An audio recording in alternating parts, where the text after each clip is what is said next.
Last night in part 2 of the Bay Bridge series, the Giants combined great pitching with stellar defense and timely hitting to take game 1 of the series against their Bay Area neighbors.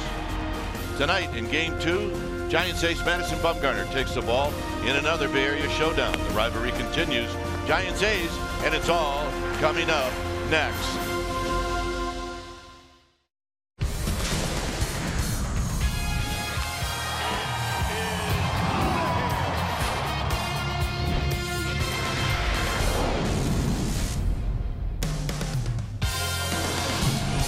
We've got a beautiful night for baseball. It's the Bay Bridge series. It continues tonight. This is game 2 of a 3-game series. Giants A's. Welcome to NBC Sports Bay Area, and is powered by Xfinity. Hi again, everybody. I'm Dwayne Kuiper. Alongside me is Jeremy Affeld. Well, a very nice opening win last night for the Giants. They did just about everything correctly. And I'm wondering, Jeremy, a couple of highlights that you took out of that game.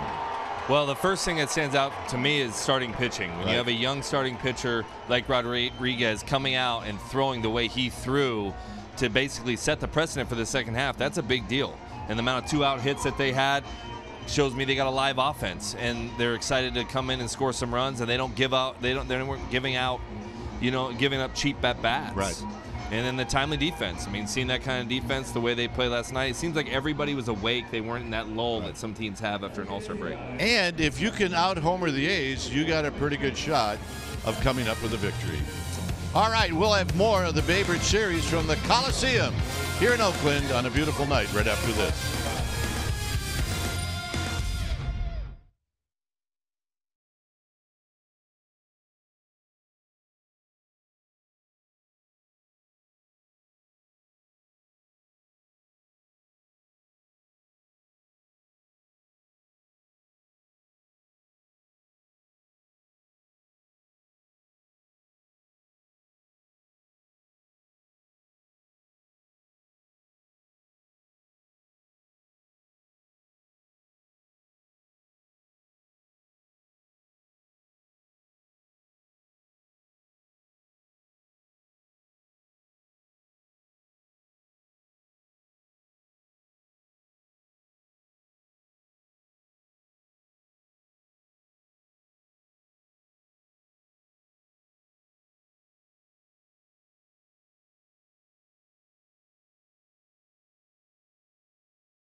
Airlines.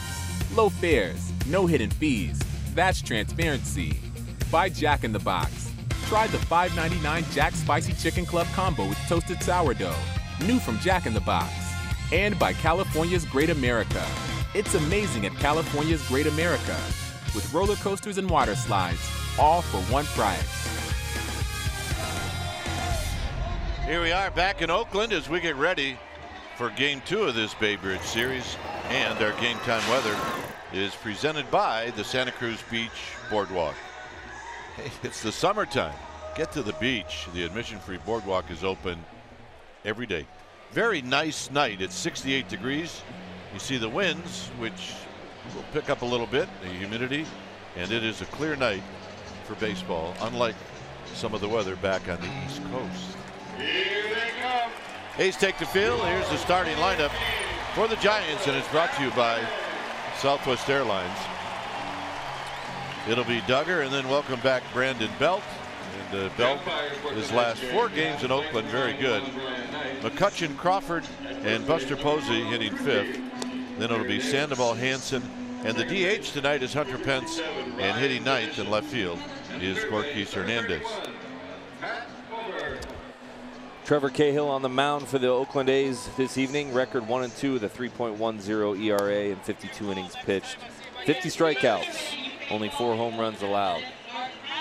So he's going to come after you.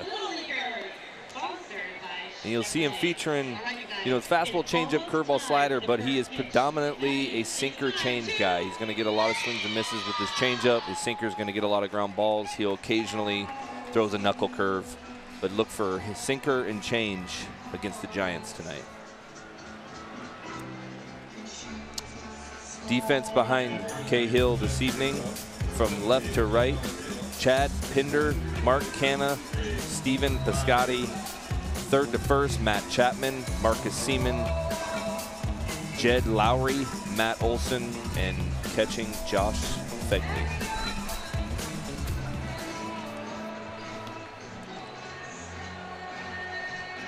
Here's our Nissan keys to the game. Giants did a great job last night with 2 out base hits with runners in scoring position. That's always going to be a key. So we went with an obvious one. And keep up the defense. The Giants, especially Andrew McCutchen, had a terrific night in the outfield and right field. Also Brandon Crawford, as always. So here's Duggar as he gets ready to stand in. And we're about ready for the first pitch of this ball game. And here it is. And it is a called strike. 6:07. So we get started at 6:07.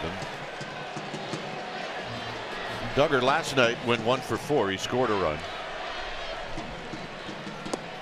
Jeremy mentioned Cahill, a sinker baller. This is a night where if you're a low ball hitter, then you got a chance to have a decent night. Yeah, he's not going to throw a lot of balls over the kneecap. That's that changeup that generates a lot of swings and misses right there. You're just glad that you didn't see the changeup for the first time when you had 2 strikes on you.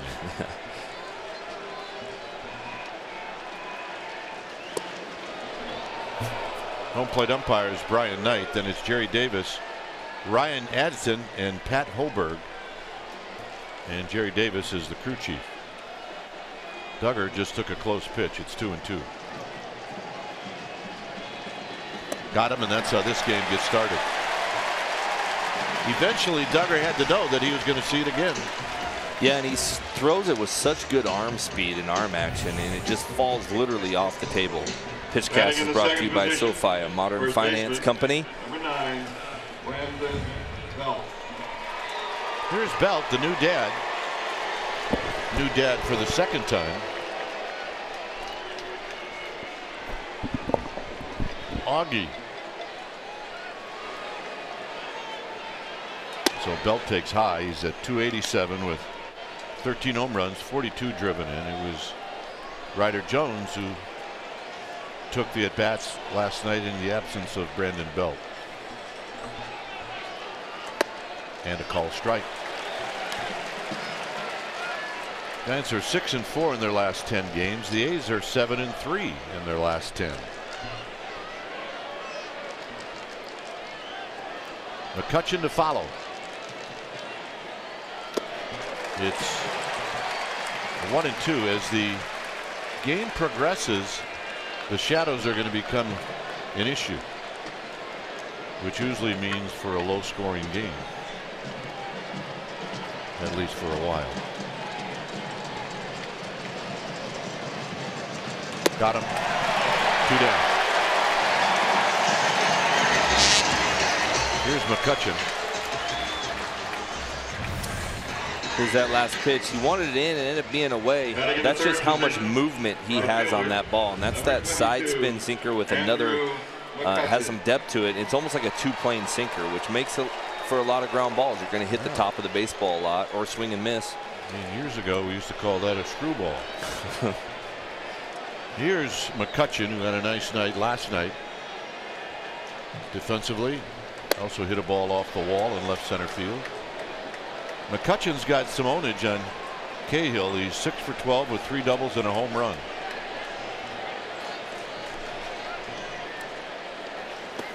And he takes low with Brandon Crawford on deck. This is the kind of pitcher that McCutcheon actually likes to hit. That ball comes back to him. When you throw anything back to his barrel, he's so quick with those hands. He can drive a ball. And right into the shift is Lowry. And a nice inning for Cahill. Bumgarner coming out. Simeon will hit first.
It'll be Simeon to lead it off, followed by Canna, Lowry, and then the DH Chris Davis.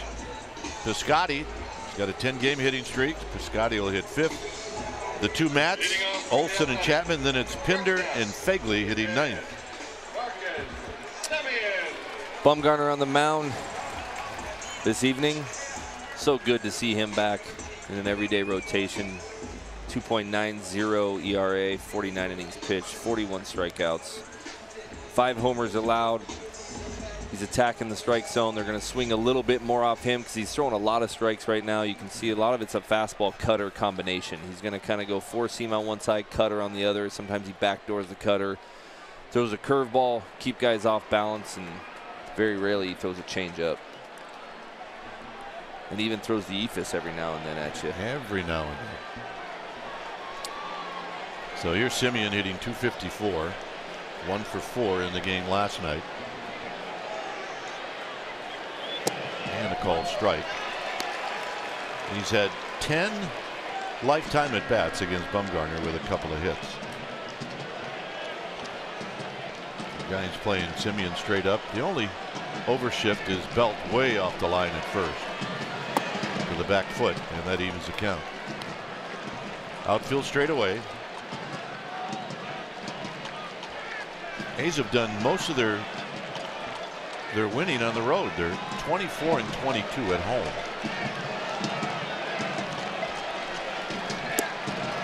One and 2. And they have played well against the National League. In Interleague, they're 9 and 4. The Giants against the American League are 5 and 6.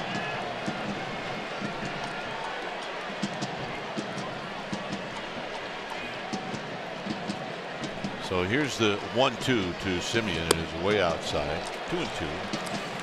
Misfire there. I haven't seen very many of those from Bum. Long time.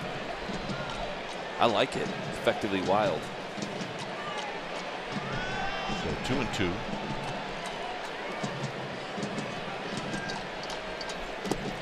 Well, you saw Bumgarner when he got called up, right? You were there. Yep. What's the difference between him now and then? Man, I don't really think there's a whole lot. I mean, he really has pretty good composure. He's always had good composure. I think he's just gotten more settled in. He actually learned how to pitch up here, I think. He started figuring out how to add and subtract a lot better as the years went on, and keeps hitters off balance a lot more. And he's going to open up the game for him with a walk. Defense behind Bumgarner this evening, left to right. Gorkys Hernandez, Steven Duggar, Andrew McCutcheon. Third to first, Pablo Sandoval, Brandon Crawford, Alan Hansen up the middle. Brand new daddy, Brandon Belt, now back at first base, and Buster Posey catching. Here's Canna. And has caught a couple scuds already. Yes, he has. Means he's ready to go. Canna 0 for 3, had a sacrifice fly in the game last night. And he takes a strike. Canna has faced Bumgarner 5 times. He's 0 for 5.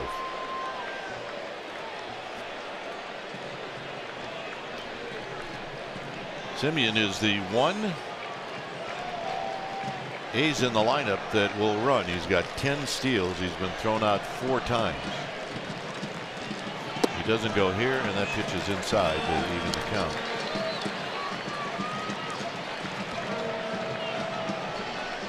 With Jed Lowry on deck. It's a good lineup for the A's.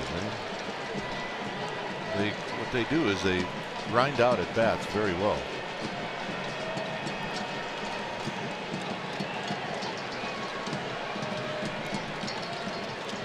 Simeon with his lead, and it's down low. Not by much. They grind out a bat. A lot of it's learned. I think some of the guys, if they come up through the system. I remember when we were playing them in the minor leagues, they would give bonuses to guys if they got to certain counts, and they were not allowed to swing at the first pitch, and it had to be a called strike. And they kind of almost groomed that in their hitters to just. Yeah, and that was in the highlight of the Moneyball era. And there's probably still some carryover for that.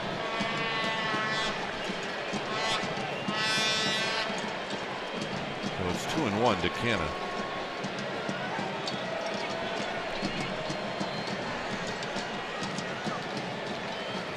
On the ground to Crawford. Crawford to Hansen. Hansen to Belt. Double play. Canna hits into a double play in his house. 2 down.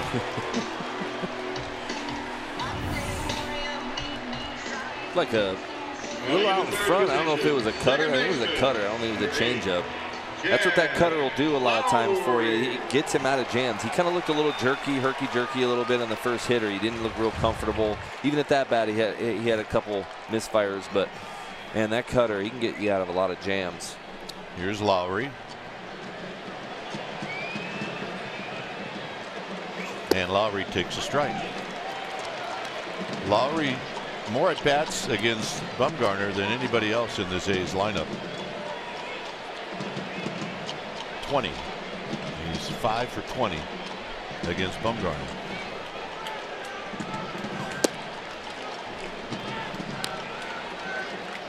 Bumgarner's maybe 2 ticks away from showing Brian Knight that he doesn't like him. Yeah. He's actually throwing a little harder now too. I think the first hitter wasn't throwing 99. He's got a couple 93s coming across there. He's either warming up or a little bit angry. Popped up. It's not going to be an easy play, and it's going to be the new dad who backpedals and makes the catch, and that'll end the inning. Crawford, Posey, Sandoval coming up.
Credit Union offers full-service banking for all that you love. Federally insured by NCUA. It's a 0-0 ball game as Crawford waits on Cahill. And Crawford takes outside for a ball. Crawford had 1 hit in 4 at-bats last night. It turned out to be a 2-out base hit that knocked in a run. Here he takes a strike. Crawford 6 for 26 against Cahill with a couple of doubles. Buster Posey on deck, and then Pablo Sandoval.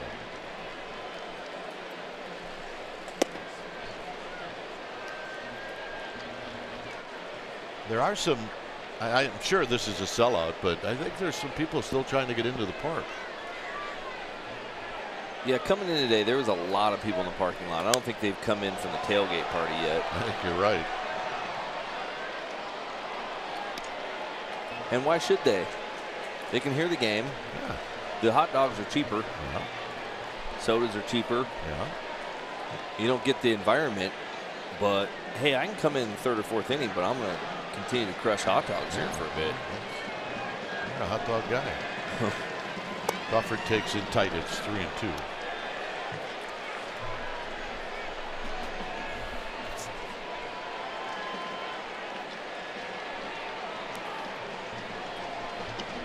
Here's the payoff.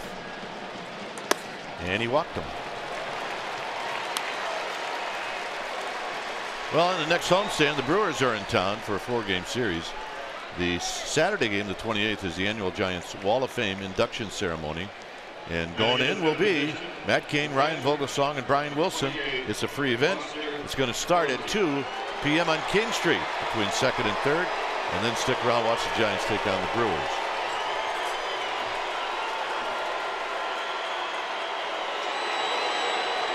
Man, they love Buster here. Oh, goodness. What did he do? A great combination of cheers and boos. Pete Rose used to say, man, I love to hear that on the road. It's the greatest sign of respect. They know who you are.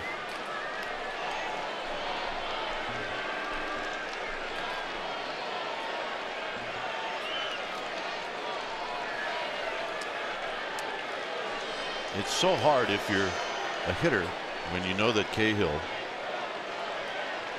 has got that great sinker. It's so hard not to try to keep the ball from hitting it on the ground. You almost just have to go about your business.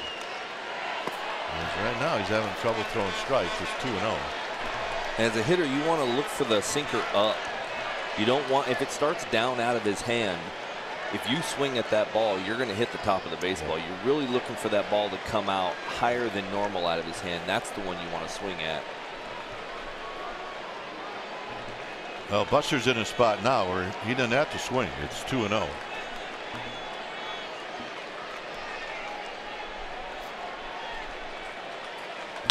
And he gets underneath one, the left. Pinder is coming in, and Pinder will make the catch.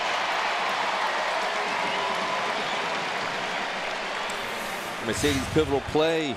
Last night, Pablo Sandoval, top of the 7th, left-handed homer off Edwin Jackson. Way out, 380-some feet. And then in the 9th, right-handed, he doubles off Jeremy Bleich. And that almost got out, and probably in most cases gets out of here. Yeah, we talked about good low ball hitters against Cahill. That's what you hope for. Well, here's a good low ball hitter. And he's a good bad ball hitter. And he takes high, 1-0. I'm still waiting for him to hit one that bounces. I think he could. No, I agree with you. I want to say maybe. Has he? Maybe he did that once.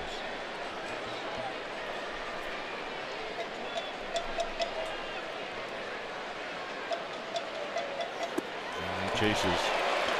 It's 1 ball and 1 strike. Hansen on deck, and then Hunter Pence. We are in the top of the 2nd inning.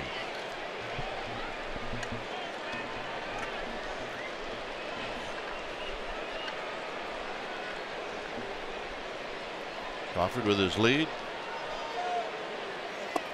1 and 2. Back it up.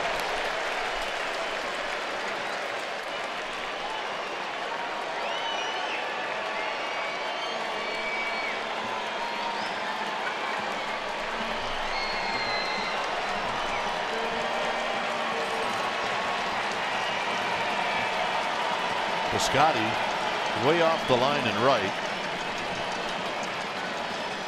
And Sandoval double play ball.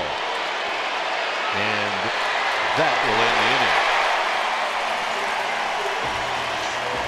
the inning. Davis, Piscotti, Olsen coming up.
Enjoy a Big Wave Golden Ale or Longboard Lager today.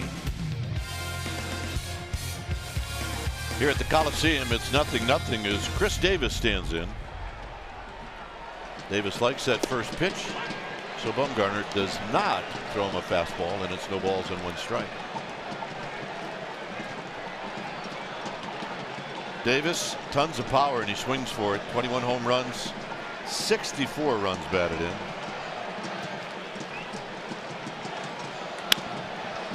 Crawford's going to go from deep, short, not a problem. I feel like when I watch Crawford play, he's never caught off guard by any kind of hit or ball at him. I mean, he knew exactly what to do right there, right off the bat. Ball's hit pretty hard. He immediately took a first step backward and went with it rather than stay and hold on it. You know, like he just seems to react, and it's like he thinks ahead so much. It's a really great way to make that play. And you're right. You can make the play like that, give ground, because it's hit as hard as it was. Here's Piscotti.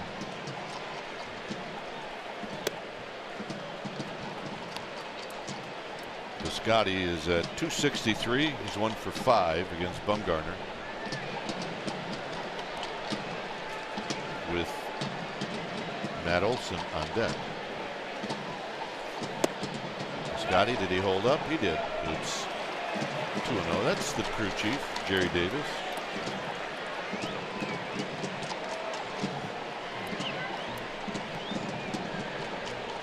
This is the game where the A's are trying to break the attendance record for this ballpark. Hit well to left. That'll be off the wall. Getting to it quickly is Gorkis Hernandez, and he makes it fairly close. And it's a double, and it's the first hit of the game.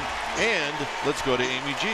All right, gentlemen, we have a ton of art enthusiasts in the Bay Area, and this is an event they need to come check out. It is the Battle of the Bay Art Show. It has moved from AT&T here to the Coliseum. It's located on the Championship Plaza. If you have a ticket and you come tomorrow or you're coming in tonight, you can go check it out. Lots of pieces are available for viewing pleasure or for purchase. Proceeds from the art show benefit both the Giants and A's community funds. You can get more info, NBCSportsBayArea.com/Battle of the Bay Art. It's fabulous. Go check it out, Yeah, guys. people that have checked it out said it's really, really fabulous. Here's Olson, who takes down low.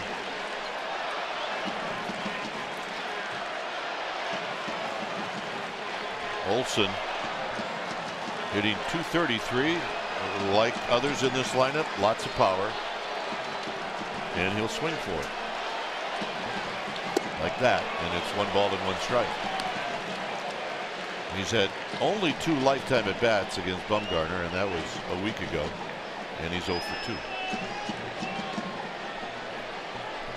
No overshift, but Crawford playing Olson to pull.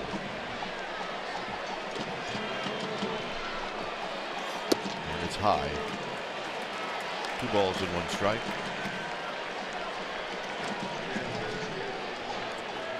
Outfield straight away.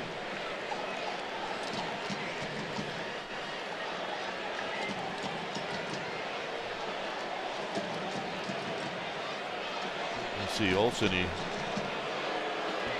holds the bat straight up and very close to holding it right on the inside corner. As he stretch that arm out, there it is. We're going to foul back. It's 2-2. I always thought when I saw a hitter do that, he had his hands either out away from his body or kind of up near the letters. Either way, he was a high ball. He tipped me off that he's a high ball hitter. Like, because it's really hard to like have the bat out there and then adjust to balls down. And right there, he kind of left it up and takes a monster hack, but yeah, he looks relaxed as he gets it set. So it's 3-2.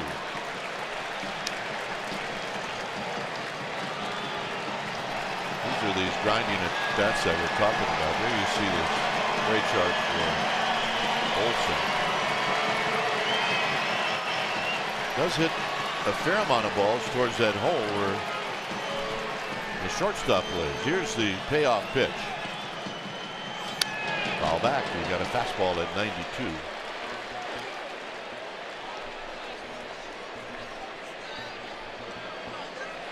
see Bumgarner do that a lot. He'll rub his wrists as he gets some moisture when he rubs up that baseball.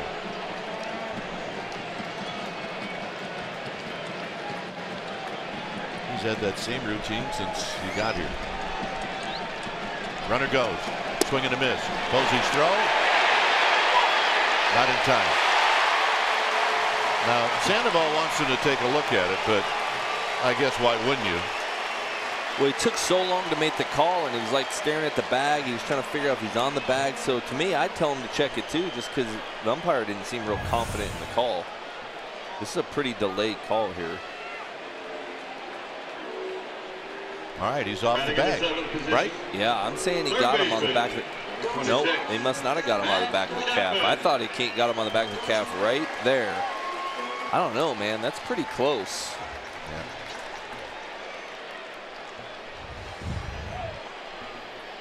So it's a stolen base. Piscotty's second of the year. Here's Chapman. Chapman takes a strike. Really good pitch to Olson, though. 3-2, that slower curveball. With a guy like that likes to have a flat swing at the top of the zone, they see it up and they go to commit, and they cannot adjust. That swing cannot adjust to that curveball. It breaks down. They'll swing right over the top of it.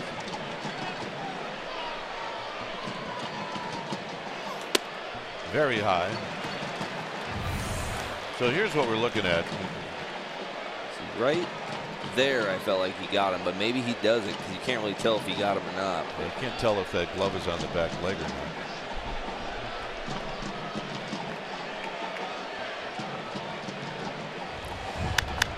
Popped up. Shouldn't matter. Belt. And that'll end the inning. A wasted double.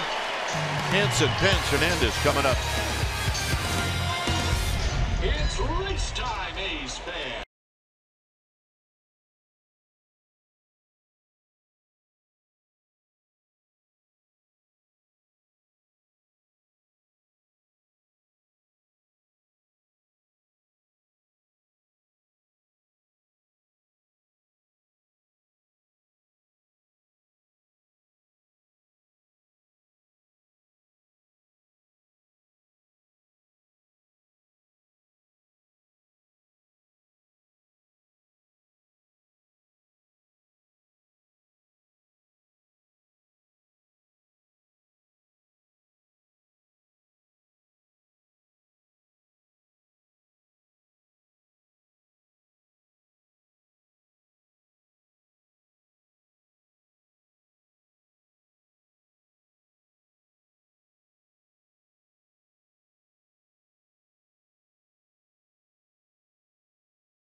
He went 6 1/3, 3 hits, a run, no walks, 5 strikeouts. And what was one thing you liked about him? One. You can't say two. Kind of his demeanor. All right. The whole game. He certainly has acted like he's done it before.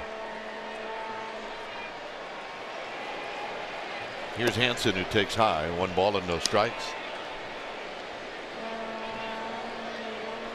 There he is. Mike Krukow said this is the best night for a starting pitcher, the one you have after you pick up a win. Yeah. Hansen, a little flare to right. It's going to carry out to Piscotti. 1 out. Friday, August 10th kicks off a weekend of celebration to Barry Bonds. Your special event ticket is going to include a statuette commemorating Bonds' 35 splash hits and a rubber chicken walk counter and a ticket to the Pirates game. sfgiants.com/special events. Here's Pence. Pence has got a little ownage on Cahill. 8 for 25, and he takes a call strike.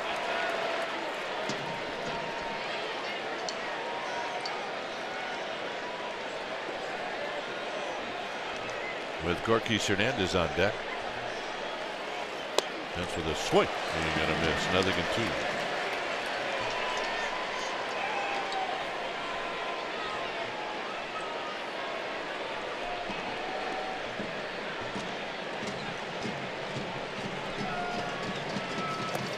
Takes that pitch low and away. Pence finished. Spent the All-Star break at Newport Beach. So he had a blast. Surfing. Got him. Perfect pitch by Cahill. Here's Hernandez. Well, the Giants CEO Larry Baer is in the A's broadcast booth. He's doing an inning of play-by-play, and there is a reason for this. In the early 80s, Larry was one of the voices of the Oakland A's, and in their celebration, they've invited Larry to do an inning, and somehow we're going to get a tape of this. And I'm sure he'd like to maybe call a home run or 2 from the visitors. He'd be a little biased maybe towards the Giants. That'll be good. He might, yeah. It's like having the enemy in your camp, you know? It's perfect. See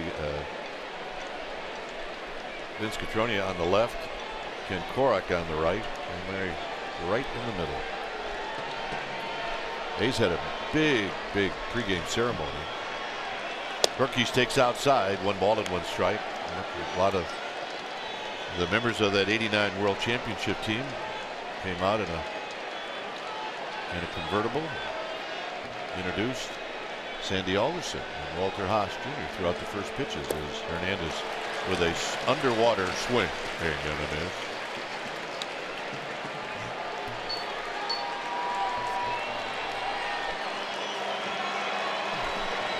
It's 1 and 2.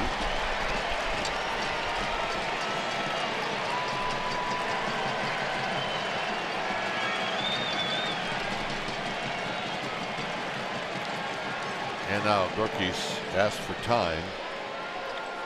Giants did this last night as well. They didn't pick up a hit until the 4th inning. There's the group that I was talking about from 1989.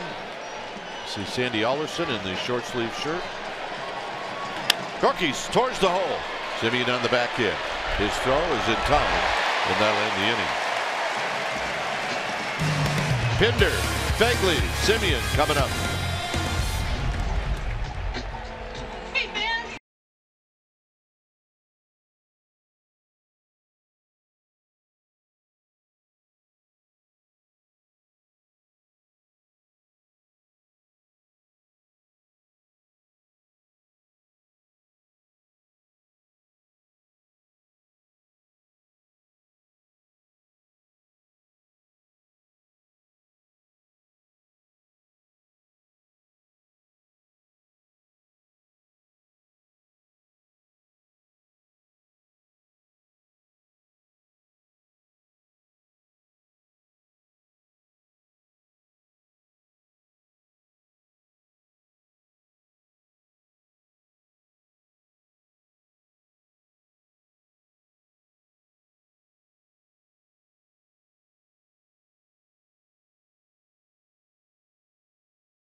third inning. It'll be Pinder, Fegley, and Simeon.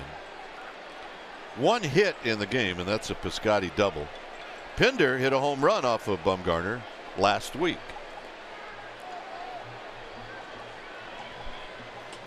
Here he takes high. 1 ball and no strikes. Pinder overall 260, 10 home runs. He's got 22 RBIs. He can play all over the place. And he takes a low. And if you talk to the A's people, they'll tell you that Pinder, maybe on another team, could play every day somewhere.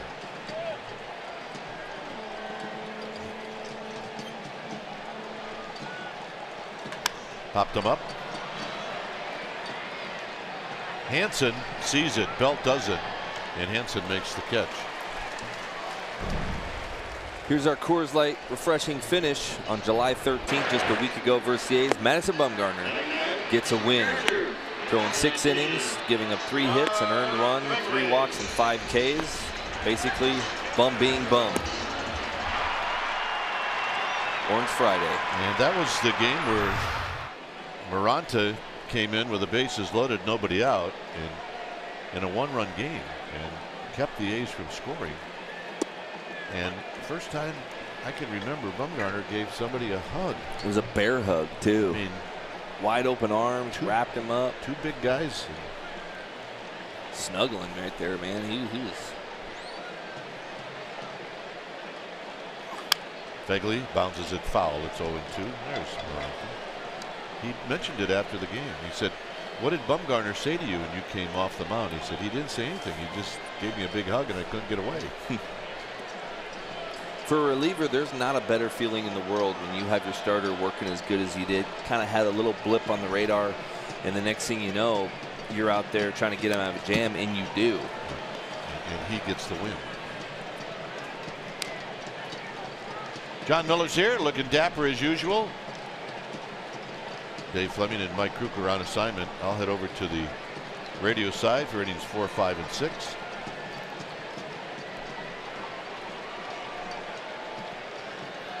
Down low, 1 and 2.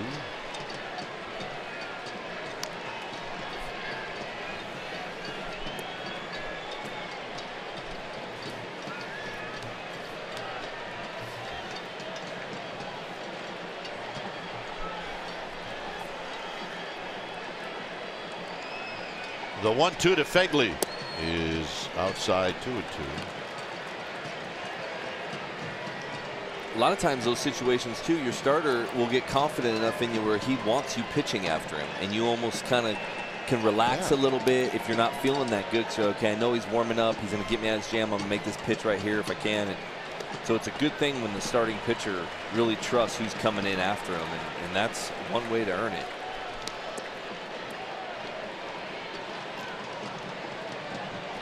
Yeah, you don't want to be that bullpen guy that is known for letting in other people's runs, but not your own.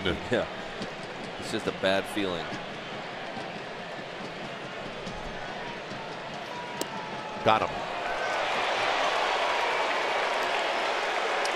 Well, we've seen the Buster hugs, right? This was Maranta on that day just about a week ago. Sandoval made a great play. Crawford actually made a nice play. That was a good play too. And we've seen the Buster hugs. Here's the bum hug. Yeah, bear hug-ish. Kind of. Yeah, bum hugs you, man. You can pull an oblique, and that's not good.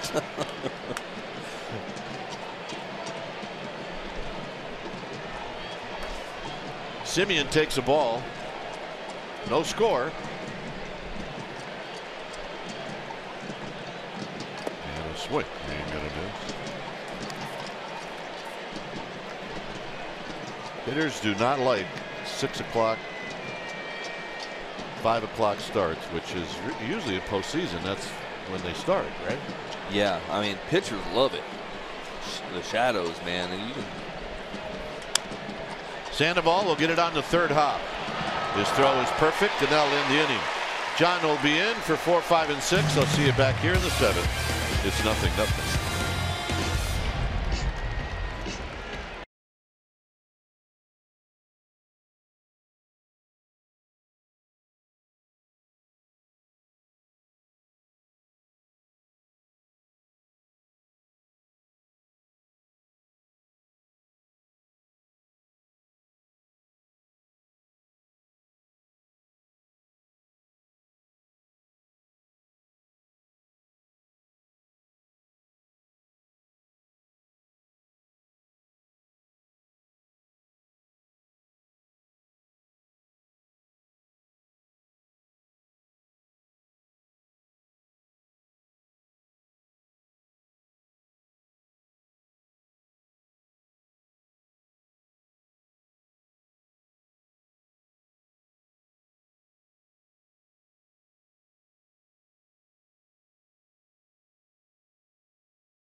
Package includes a Jerry Garcia t-shirt commemorating his national anthem performance at Candlestick Park and a ticket to see the Giants take on the Pirates. Visit sfgiants.com/special events for tickets. Top of the fourth, 0-0 ball game, just one hit between the two teams, and the great John Miller is joining me. Stephen Duggar takes a called strike from Trevor Cahill. Duggar struck out his first time. 3 strikeouts so far for Cahill. In the dirt with that soft one. He only threw 36 pitches getting through the first 3 innings. This is a guy, is it surprising to you that he has had more success in the big leagues? Because every time you see him, it looks like he's got great stuff, tough to hit. It's been a mystery. I know he got hurt a little bit, but yeah, he's bounced around a lot for the kind of stuff that he has. He has 4 pitches and 2 are swing and miss pitches, and he keeps the ball on the ground a lot. Usually those guys have better success than he's had.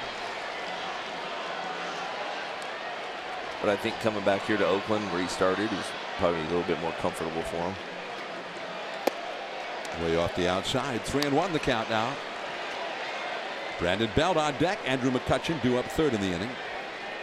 Dodgers are trailing in Milwaukee 4-2 in the last of the 7th inning at Miller Park there.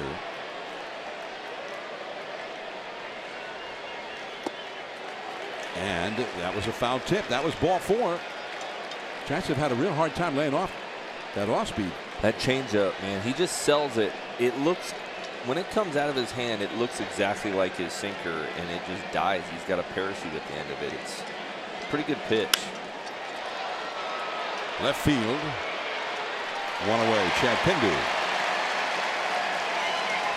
But he threw it on 3-1 to Duggar. That's not a count where Duggar's thinking he's sitting on a changeup right now. Yeah, it just shows you how much confidence he has in that pitch. He's not only going to throw it in the strike zone, but he's also going to get you to swing at it and swing and miss at it. And when you can throw a changeup 3-1 with that much movement, and you can sell it with that kind of arm speed, the hitter's has to guess fastball right there. So here's Brandon Belt, who struck out his first time. And a curveball. Ball 1. 3 infielders to the right of second. They've got the overshift on. Second baseman, though, stays at second base. Lowry. It's the shortstop who goes out into shallow right. Simeon. Very high. 2-0.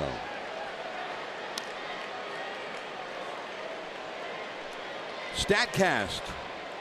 AI powered by AWS.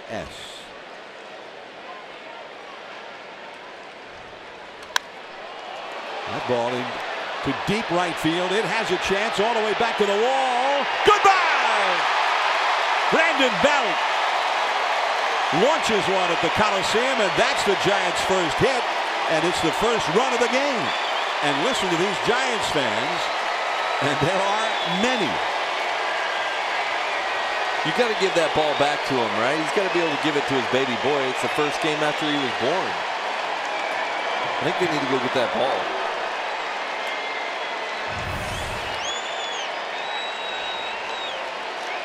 Looked like a man, 88, almost like he took a little bit off that sinker and kind of tried to throw a front hip at him. And Belt didn't get fooled by it. He definitely didn't lock up. Turned on that ball pretty good. Here's McCutchen. Very high, ball one. 14 homers for Belt. He leads the club in that category. He had not hit a home run since June 28th. It'd been a while. 3.5 weeks ago. Chapman and McCutchen, who grounded his second his first time, is now 0 for 2. 2 down, and Crawford will come up. Well, congratulations to the Belts. Brandon and his wife Haley. Brandon Crawford. Brandon put a photo on Twitter, on his Twitter account last night, with his new young son watching the ball game, watching the telecast last night. Yeah, together. Well, there's a good chance he had a Red Bull in his hand watching that game, just because he's got to stay in routine.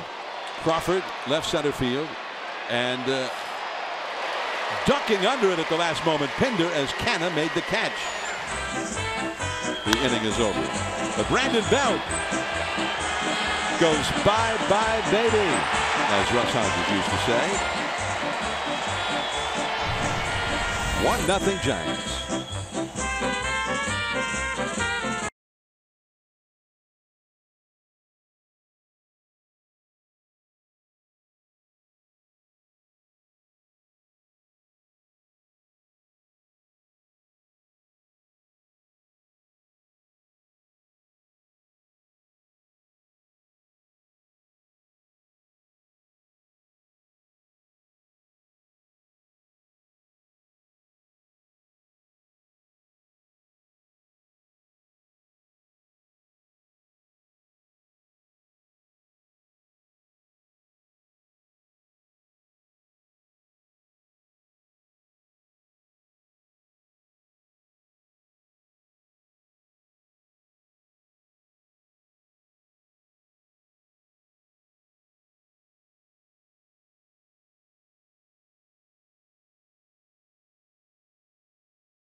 Brandon Crawford, look at this play.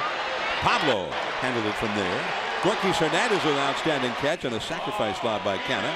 And then the end of the inning, Chapman loses one. The next inning, Lucroy loses one to Andrew McCutchen. 2 sliding catches in consecutive innings for the final out of each one of those innings.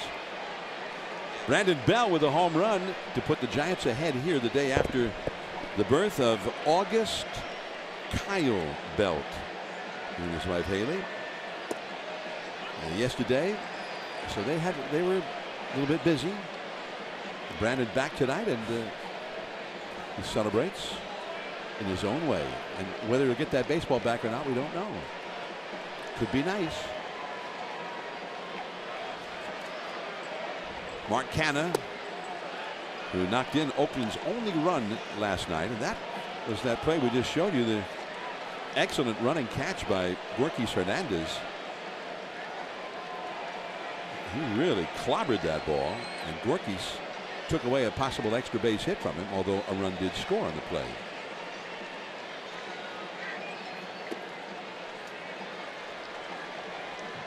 2-1 the count. By the way, the Belt home run, StatCast said it left his bat at 102 miles an hour.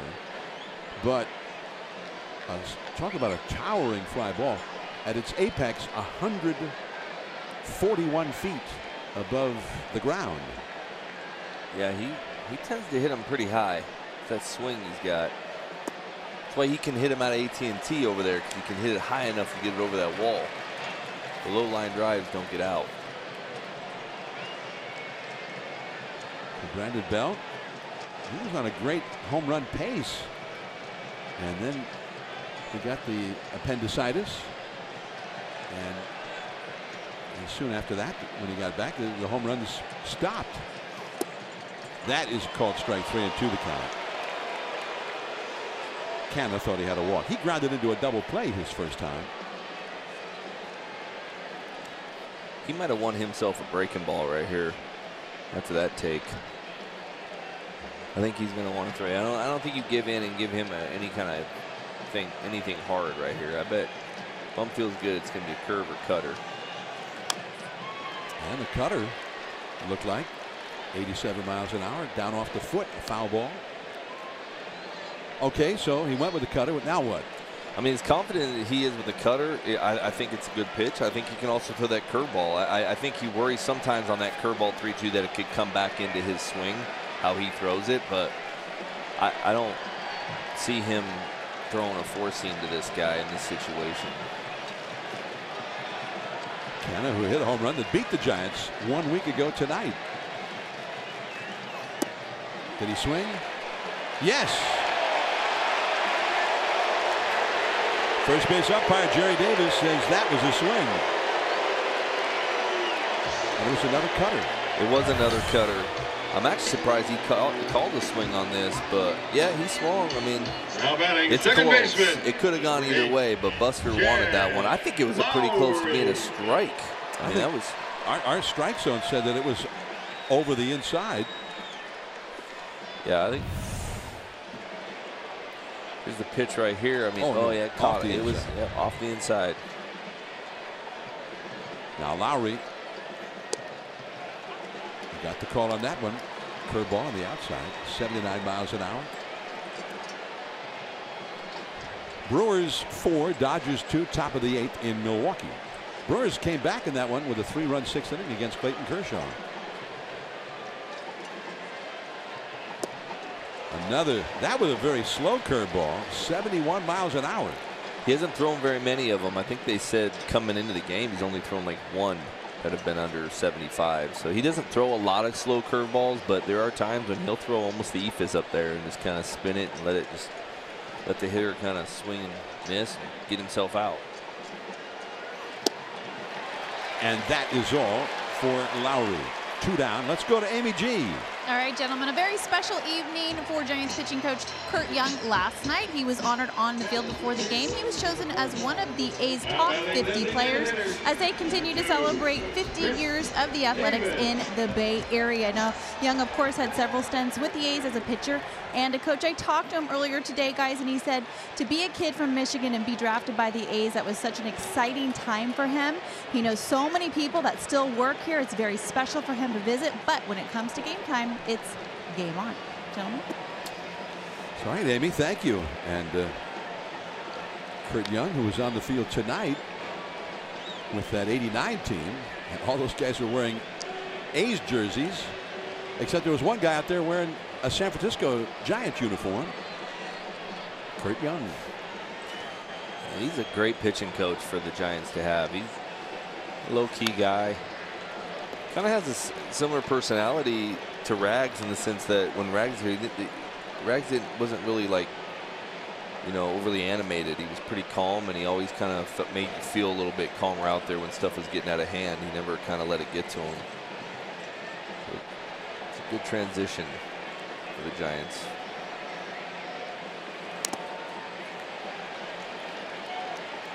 Chris Davis, one of the true power hitters in the game.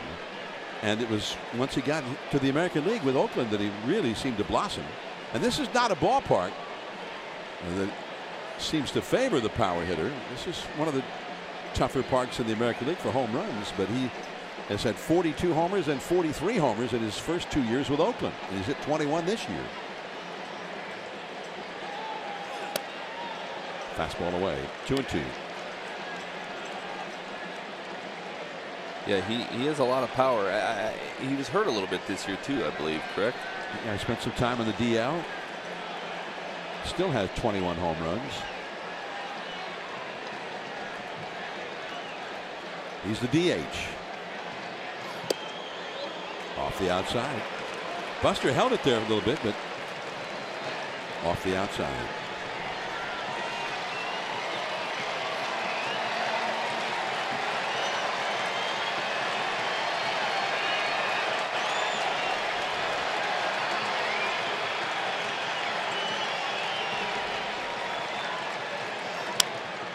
That's a ground ball foul.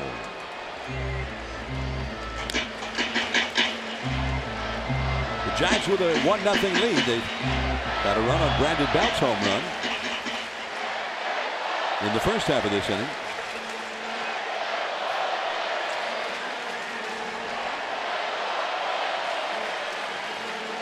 I guess fans still coming into this ballpark. There's still a lot of empty seats out there. They think that they could set the all-time record for paid attendance for a baseball game in this ballpark tonight. 3-2. And that was a curve foul, backing out of play. He took a mighty cut at it.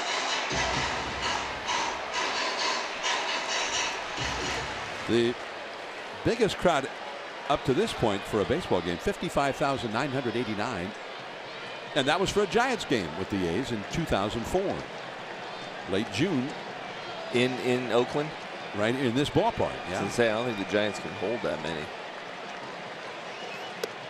And that's a walk for Chris Davis. Second walk allowed by Bumgarner. 2 down, a runner aboard, and here comes Piscotty, who crushed one off the base of the wall in left field his first time for a double. Now batting right fielder. The Giants, when they played the Candlestick, had some big crowds, bigger than that. But here, they for many years, you really couldn't get 50,000 in here when it was the baseball stadium that they would remodel for the Raiders. But then when they put Mount Davis in out there for the Raiders, the capacity expanded. That's a strike to Piscotty, and it's 0-1. Giants that day in late June of 04, with nearly 56,000 people here, were down by 4 runs in the 9th inning and tied the game and sent it to extra innings. And then the A's won it in the last of the 10th inning anyway, on a base hit by Marco Scutaro. And he wasn't even Marco Scutaro to us then. Yeah, he wasn't. He was just some guy named Marco Scutaro. Yeah, he was a rookie at that time, I think, or close to it. That's a ground ball foul by Piscotty, who's been a hot hitter lately, but he's behind in the count, 0-2. Barry Bonds had 1 hit in that game in 2004 before that huge crowd.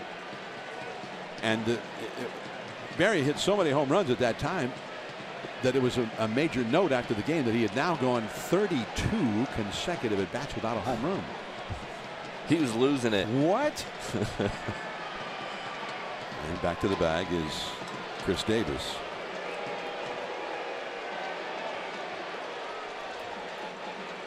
That series, the Giants played a 3-game series here in June of 04.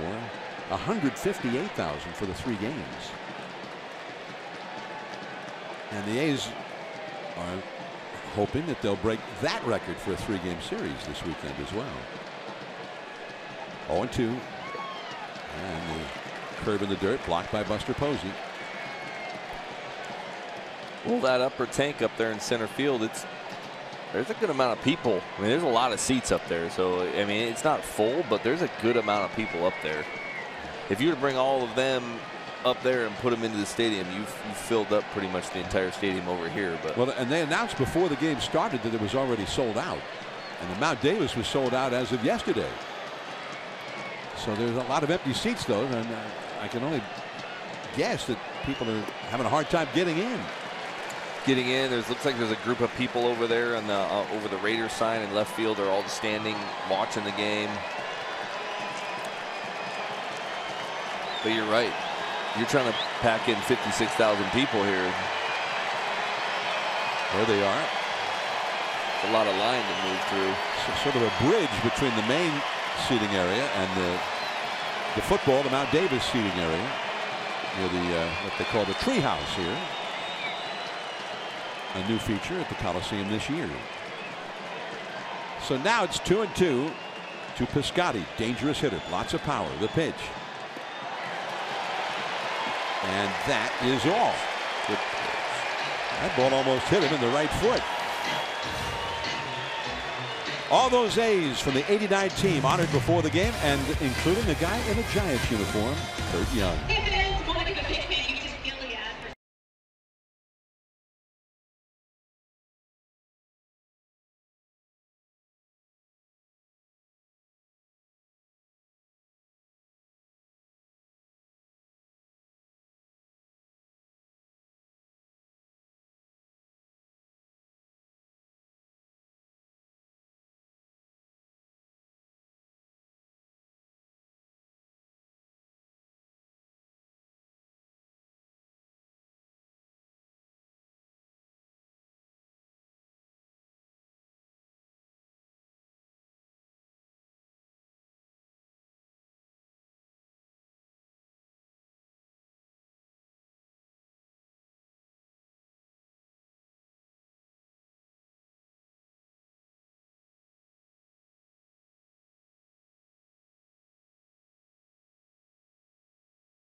Fifth inning.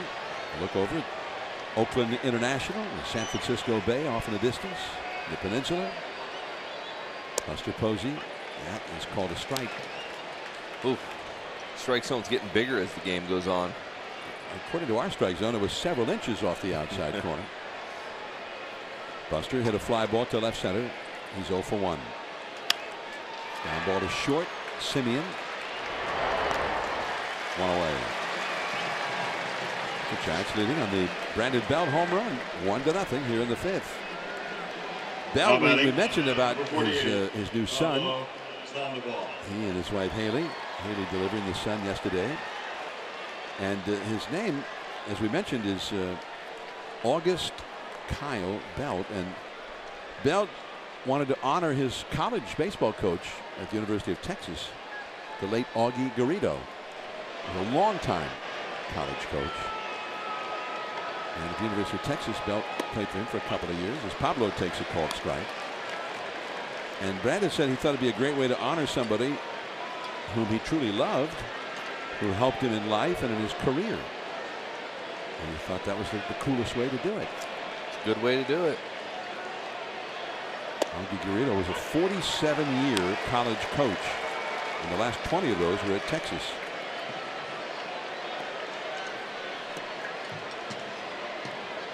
Bell said he was a guy who demanded the best out of you, and he was a guy you did not want to let down. Pablo with a high foul that will come back out of play, and it's 0-2. Sandoval hit one hard, but on the ground to second into a double play to end the second inning.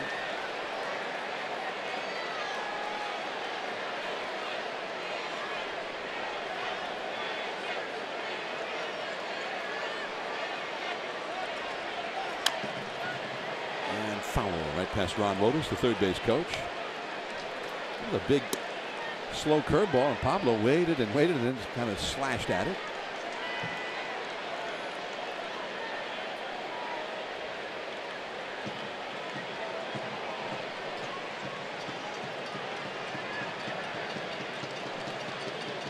Oh, 2. And that's way off the outside at the knees. 1 ball, 2 strike. Day game here tomorrow. The Giants with one final game against Oakland, and then off to Seattle for more interleague play Tuesday and Wednesday. Way inside. 2-2. Johnny Cueto will go tomorrow against Sean Manadas. Cueto. And I think the Giants are anxious to see him. Yeah, I think they, his first 2 starts back haven't been normal Johnny, but I think they're hoping to see kind of as he gets back into the swing of things. So I'm sure it is going to be an exciting start for them tomorrow for the Giants to watch and see how he kind of comes out of the situation he's been in with his arm. Hit sharply to third. Chapman 2 down.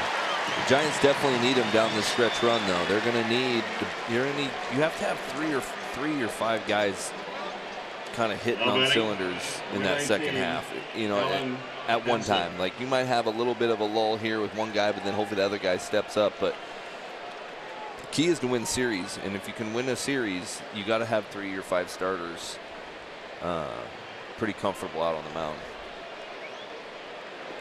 Well, Derek Rodriguez was sensational last night.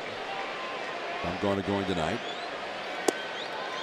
And they change up, and it's 0-1. And Cueto, of course, has been an ace. He was signed to be an ace, and he was his first year. Last year, so many different injuries. He had the blister problem, and then this year he was off to a great start. He was never better than his first few starts of the year, and he went on the disabled list.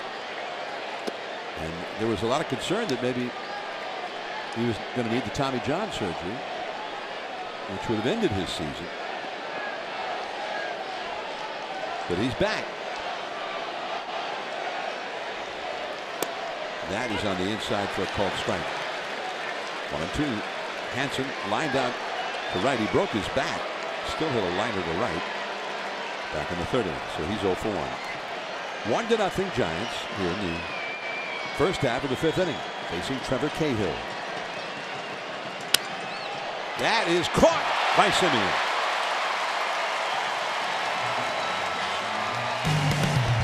Last of the 5th. Bumgarner back to the hill. Olsen coming up.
Fifth inning. Madison Bumgarner back to the hill. And Matt Olson, the only left-handed hitter in the lineup for the Athletics tonight, leads off against him. He struck out his first time. Whoa. Ooh. What happened to that outside corner there? I think Bum is calmly walking back up the mound, using his facial expression to ask the umpire the same thing.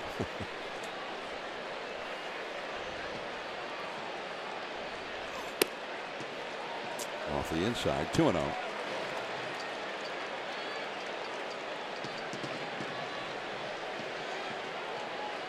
Matt Chapman and Chad Pinder to follow. Giants 1, Oakland nothing. Last of the 5th. Oh, another close one. Bumgarner has got 2 pitches that could have been called strikes here and hasn't got any of them called strikes. Yeah, he's not on the same page with this umpire on this hitter. And it's way off the outside. A leadoff walk to the only left-handed hitter in the lineup. How far would you go for a Togo? Brought to you by Togo's Pretzel Rami. Last night, Ryder Jones off his bat at 112 miles per hour and hit high off the foul pole. And that put the Giants ahead. It proved to be the winning run of the game. And that was the 6th highest, what we call exit velocity, by any Giants hitter this year.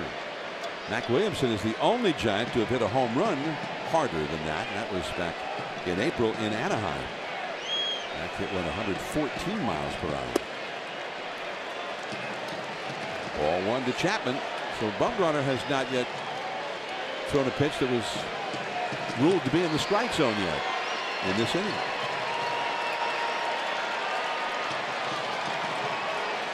Chapman popped up to first his first time. Pops one up, shallow right field. A long run for Hanson. He can't get there, and I think McCutchen did not see it at the beginning. He got a very late break. He was standing right out on the edge of the shadows, looked up into the harsh glare of the sun, and he did not react to it initially.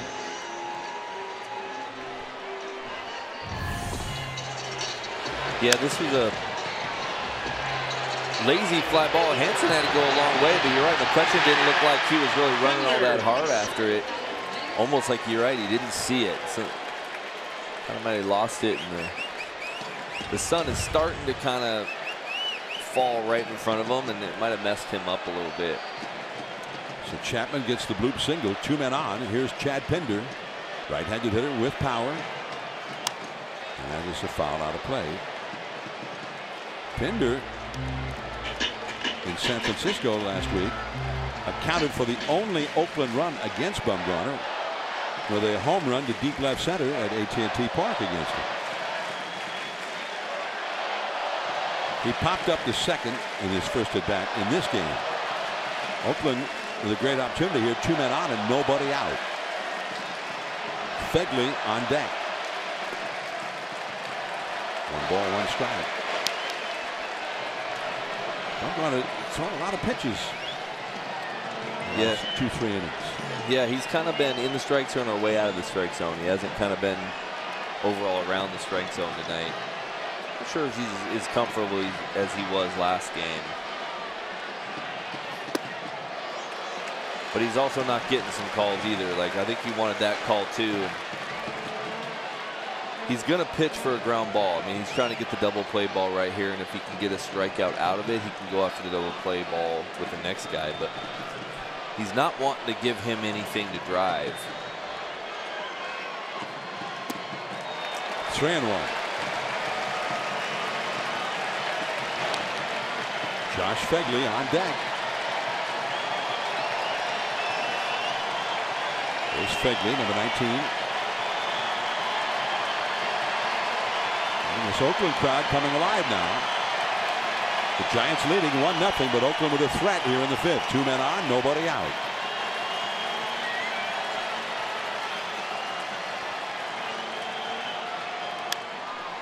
That is a foul out of play down toward the Giants bullpen area. Full count. Matt Williams flashes some signs from the third base coaching lines. Pinder, who is a guy who hits with power and a guy who can play almost anywhere on the field. Got 10 home runs and only 197 at bats this year. And that is a foul. Back out of play.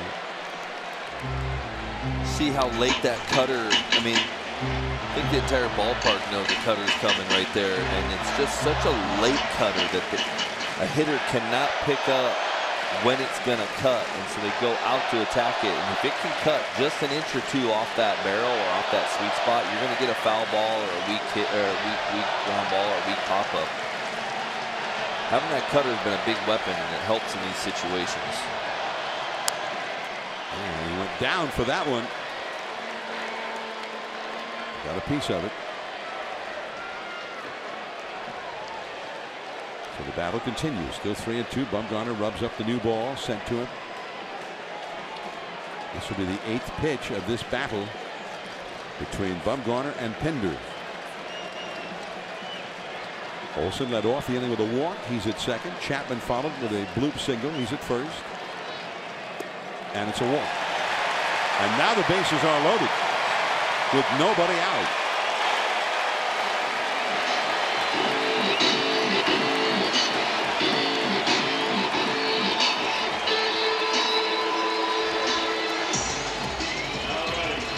Catcher, in 18, John Bagley. See how much trust the Giants have in Madison. That's usually where you would think that Kurt Young would walk out there and talk to him, but I don't think he felt like he would be able to say anything to him that was going to help him. So he's going to let him try to figure it out. That bullpen's starting to stretch a little bit. Off the outside.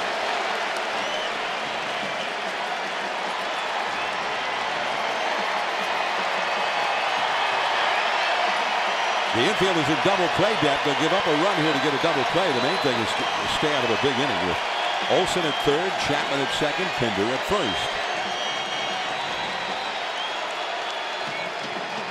And a big pitch. And he chased. A little over anxious there. Did he help Bumgarner out? We used to call that damage control. We just wanted, hey, if you don't give up a run here, that's awesome, but it's not something that is a high percentage scenario. So it was more like, how about you just try to give up one, like you said, sacrifice double play ball, give up a run to get 2 outs. It's all about damage control. The game's still early. 2-1. He's having a hard time getting these pitches where he wants them to go.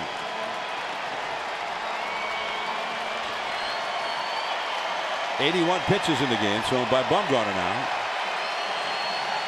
Still working in the 5th inning with nobody out.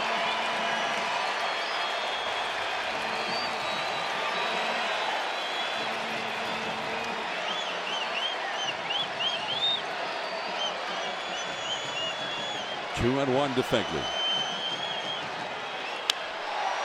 Foul down the left field line. Strike 2.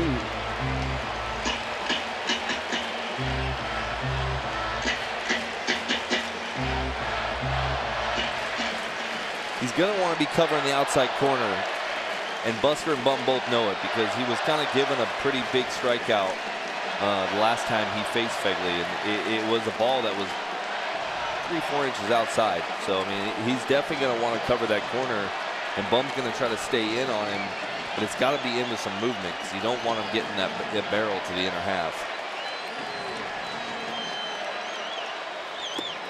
In the dirt. So he's run out of room in which to maneuver. He's got to throw a strike here. The bases are loaded already.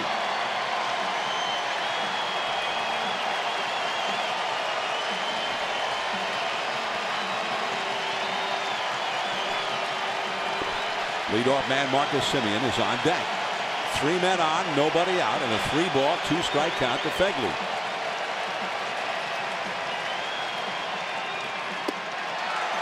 And he walks it and forces in a run. Posey out to talk to Bumgarner. Bumgarner unhappy with that call. I think he feels like he's been getting squeezed in this inning by Knight. Yeah, I definitely think that maybe nights maybe seeing the ball differently, but that ball's a strike. And that ball, in my opinion, with Bumgarner being and doing what he's done in the past, you cannot give favor to the hitter right there. That ball is way too close to take, and as an umpire, you cannot call that a ball. You can't miss that in that situation, especially you've been squeezing them all this whole entire inning. It's kind of changed for Bum for some reason, and I'm sure Bum's not real thrilled about it. Well, I think that pitch has been called a strike tonight, all night as well. A run is in. The game is tied. The bases are loaded. Nobody out. And Simeon way outside. Ball one. Bumgarner has thrown 21 pitches in this inning. Now Kurt Young, the pitching coach, will go out. And the Giants bullpen starts to get busy.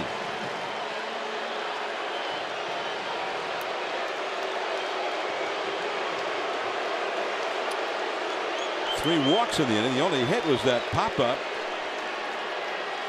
that fell in. Sam Dyson now warming up in the Giants bullpen.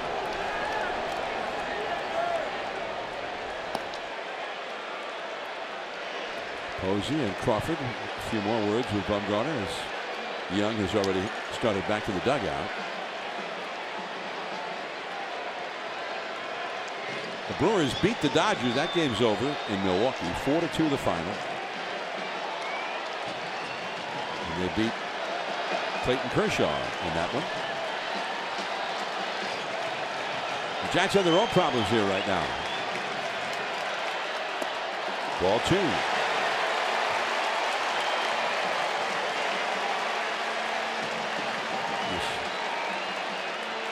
Having a hard time getting ahead of a hitter, and then if he does get ahead of him, then he's having a hard time putting the hitter away.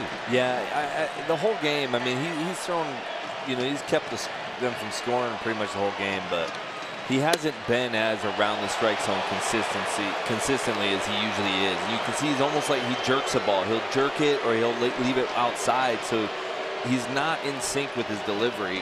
When he goes to home plate, his arm isn't probably on time. And he's trying to figure it out, and that's why he'll speed it up and slow it down sometimes. Off the inside. Well, it's a 3-ball, 1-strike count to Simeon, who has walked and grounded out to third. Thinking Bochy doesn't really want to go get him because he's probably not going to want Bum to be walking off. He's not going to have kind things to say. The umpire, I don't think. Well, he chased. He got a little over anxious there. Cutter toward the back foot and well off the inside. He chased it.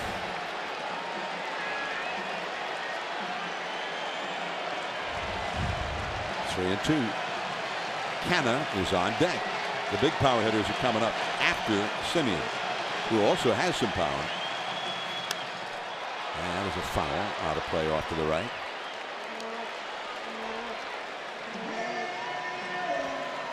That's 26 pitches thrown in this inning by Bumgarner. He has not retired a hitter in the inning.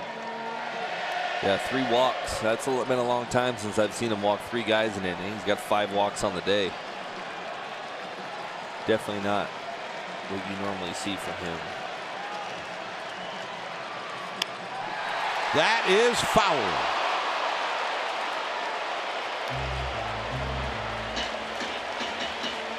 It wasn't fouled by that much either. It wasn't, but whereas a pitcher, you take a deep breath and hope it hits foul. It doesn't hit that chalk line.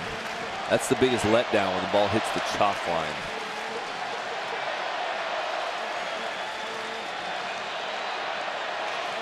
Bases loaded, nobody out. And another bases loaded walk. The 4th walk of the inning. And Oakland has gone ahead 2-1, and that is going to be the end of the night for Bumgarner.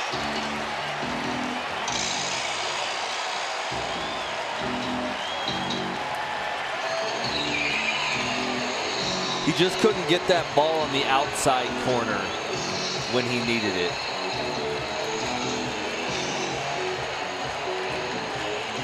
Six walks in 4+ innings by Bumgarner. But it's time for a change. Think Speedy Oil Change and Auto Service, your trusted oil change, tune-up, and smog experts. We'll be back.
Francisco Giants and may not be reproduced or retransmitted in any form, and the accounts and descriptions of this game may not be disseminated without the express written consent of the San Francisco Giants Baseball Club, LLC. Oakland ahead 2-1, and Sam Dyson comes in relief of Bumgarner, who walked 6 in 4+ innings, including 4 in this inning.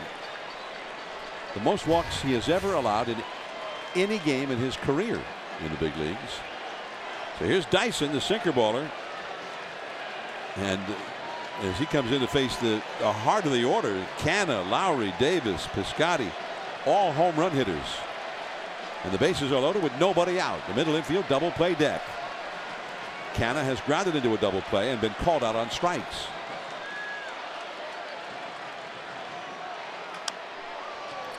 And he got the ground ball, but fouled. Yeah, this is definitely the kind of pitcher you want on the mound. The guy that can throw 93 to 95 with a lot of sink and a lot of movement on his pitches. He throws an occasional cutter, occasional changeup. He'll throw a lot of sliders, but the 95 with sink is what you're going to want to throw against, like you said, these power hitters that are trying to get their bats going. And they take big swings. A lot of times they'll hit the ball on the ground for you and hopefully get you a double play ball to kind of get a 2-for-1.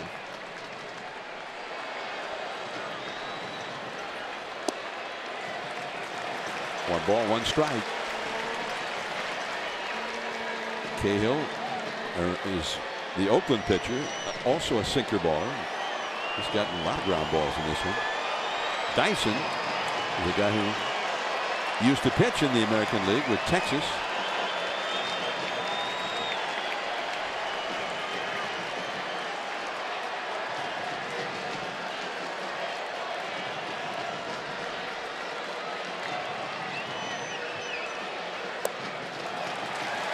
Two and one.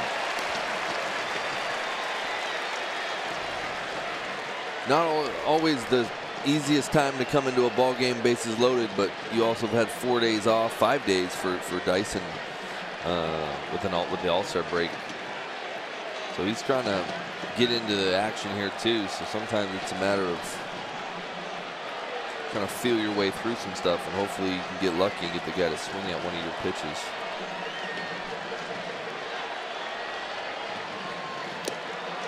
Well, they swung at that one. But that's that cutter right there. Kind of a slender hope to pin all of your hopes for this game on. That you'll get lucky and maybe he'll swing at one of them. Hey man, when you're trying to feel your way, especially the bullpen guy, you're coming in and the adrenaline's flowing good, and you haven't been out there for a little bit. You don't exactly know, and you don't have any room for error. It's not like you can walk a guy right here. You know, you can't. So you got to compete right at the gate. It can sometimes get you going quick too, but other times it's kind of hoping you make the pitch you need to make and execute it at the right time, like that. This could be two. Crawford the second one. Hanson back to first. Double play. But Pinder does score. The Giants were willing to make that exchange a run for a double play.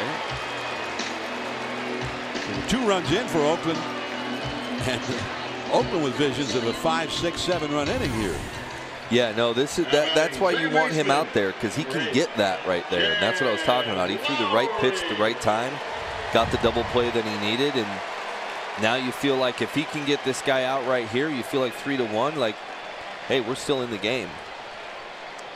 And here's Jed Lowry, Oakland's best all-round hitter, American League All-Star. Along the left field line, it is foul.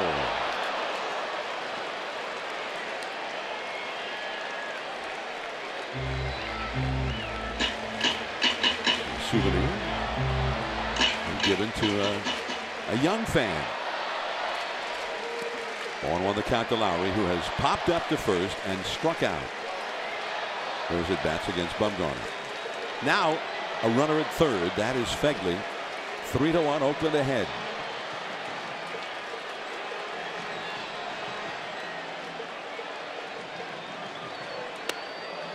Up and in. Lowry spinning out of the way of it. 1 ball, 1 strike. You can see Buster giving the little target with his glove as if to say, get it up out of the strike zone.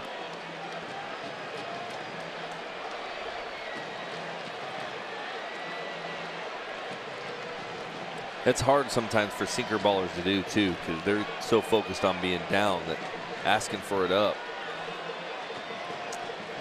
It's a tough thing to do at times. Foul off the foot. Ouch. 1-2. Bumgarner in the dugout. Bumgarner 6 walks, the most ever in a single game in his career. I don't think he's blinked yet.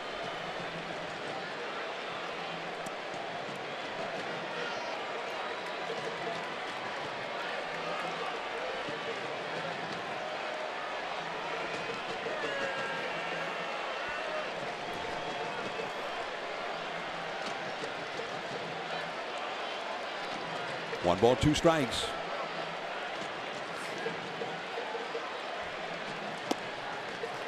And he changed up well off the outside. A lot of movement on that off-speed pitch.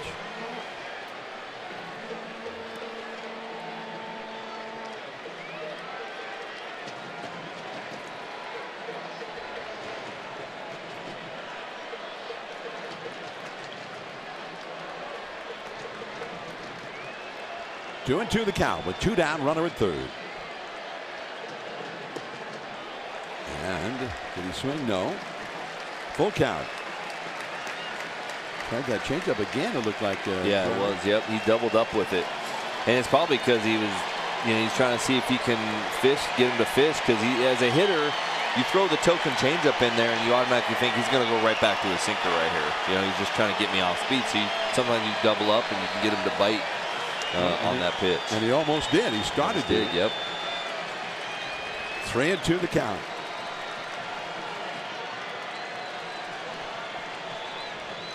And he walks him. All of a sudden, the 2 changeups and that sinker.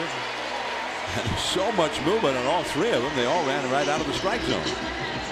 Another walk in this inning. That's the 5th walk allowed by Giants pitchers in this inning. And here's Chris Davis, the big home run hitter. Number 2, Chris Davis. Davis has had a little bit of experience against Dyson. He's 0 for 5 lifetime against him. Davis has grounded a short and walked in this game. Runners at first and third, 2 down.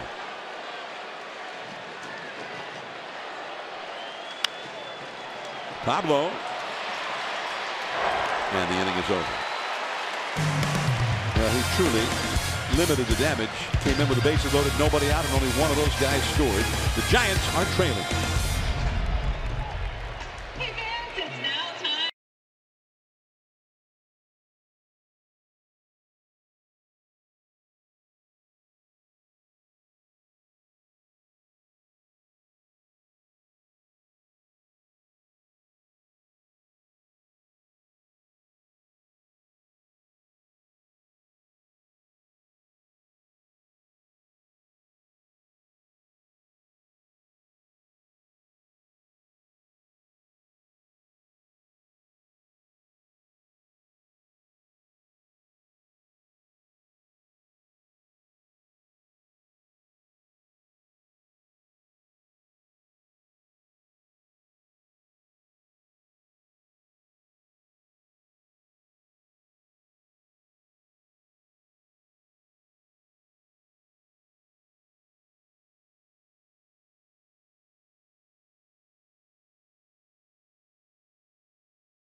July 26th through the 29th. On Sunday the 29th, the first 20,000 fans will receive a Hello Kitty cap. That's Giants versus Brewers Hello Kitty Day, Sunday the 29th. It's a 1:05 start. Buy directly from the Giants at sfgiants.com. Hello, Kitty. It was a little bit more delayed than last time, but I was waiting for it. Pence with a high pop-up foul and out of play off the first base side. Pence struck out his first time. Gorkis Hernandez will follow. Now the Giants are still in the game, down 3-1. On the other hand, they have had only one hit against Trevor Cahill. Now they have two. He hung that breaking ball, and Pence shot it through the left side. A leadoff single. Thing is, with Oakland now, it's the start of the 6th inning. You don't want to still be behind when it comes to the 7th inning. Yeah. Yeah. The 7th inning, man, they've got 3 guys that are coming in. They've just recently made a trade for Familia, right? Like, so that. Well, they say he's supposed to be here tomorrow. We'll report tomorrow to the Athletics from the Mets. So here is Gorkis Hernandez, second hit for the Giants. The Giants have not had a single batter come to the plate with a runner in scoring position. Such has been the dominance of Cahill. That's a called strike. The only Giants run was on the Brandon Belt home run in the 4th inning. Giants with 1 run and 2 hits. Oakland has 3 runs and they've only had 2 hits. They got a 3-run 5th inning rally and had only 1 hit in the inning. That was a bloop single. And I thought McCutchen lost that ball in the sun. Did not get a very good break on it. And it might have been a catchable ball had he seen it all the way. Yeah, it could have gone either way. I mean, it was a bloop and it was kind of into that no man's land, but we know McCutchen's ability and his athleticism. It definitely could have been catchable. Saw him catch a couple like that last night with slides. That is strike 3 call. But here's that pitch.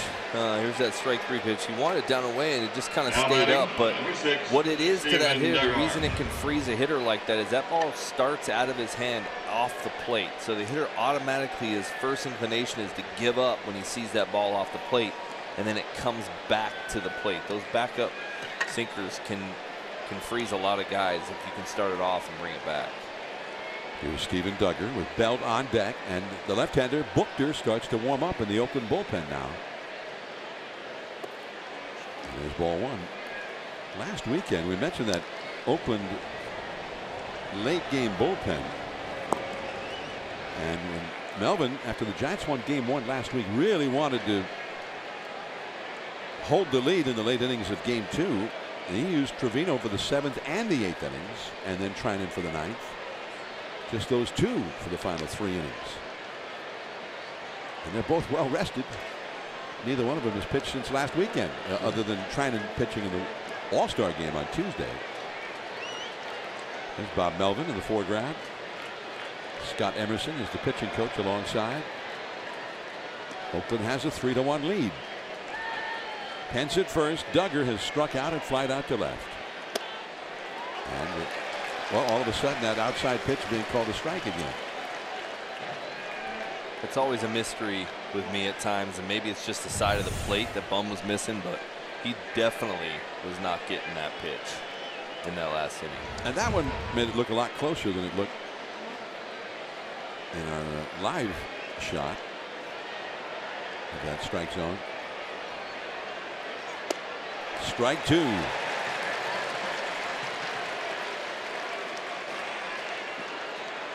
Duggar, when he struck out in the first inning, swung at a couple of those changeups.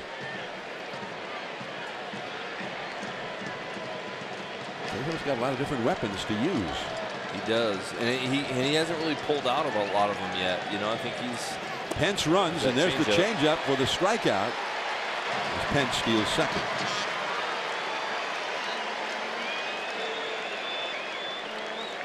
Stream the Giants on the go.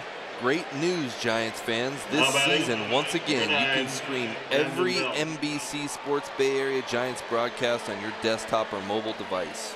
Giants games streamed on the go on the NBC Sports app.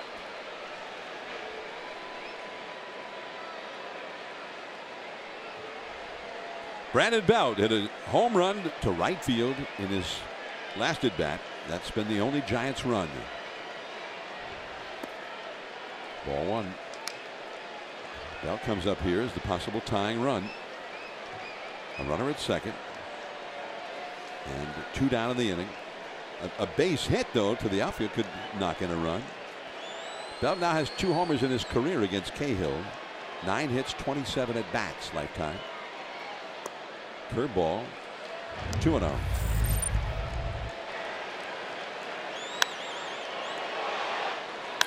This ball 141 feet at its apex. A towering home run. It traced an outline of Mount Diablo on its way into the seats out there. 3-0 with Andrew McCutchen on deck.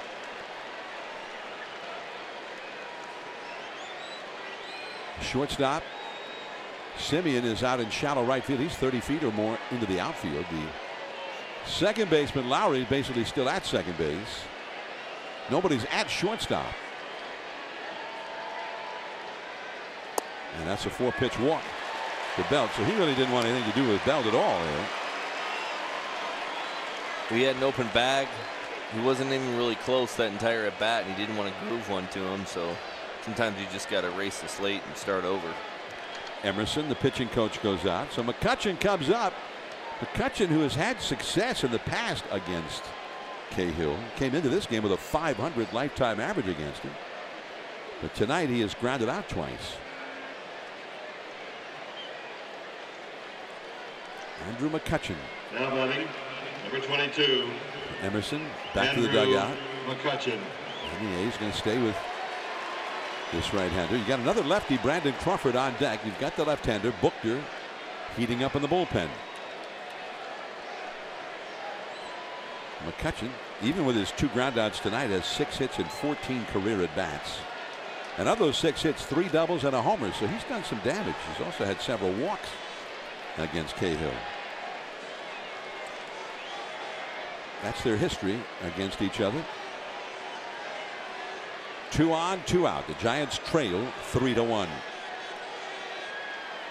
And a 4-seam fastball right down the middle.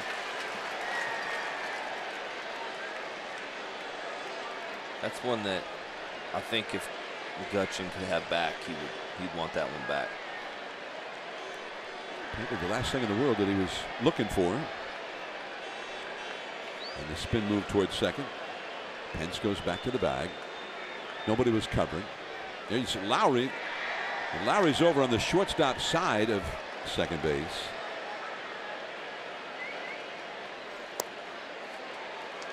And a changeup down and away. 1 ball, 1 strike. McCutchen has hit a lot of ground balls to the left side of the infield this year. Almost every team is playing him this way now with the shift or the overshift. Nobody at second base at that position at all. 1 ball and 1 strike to count to him.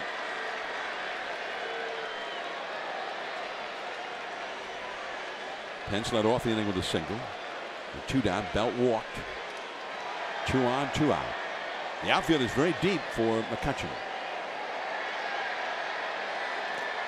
And that's off Fegley's glove. He didn't know where it was at first, and now both runners are into scoring position. Pence to third, Belt to second, and a wild pitch. That's a big wild pitch right there. When you got runners on second and third, you actually now have to pitch even differently than you were thinking, because instead of the first and second, a single might score one guy, it might not.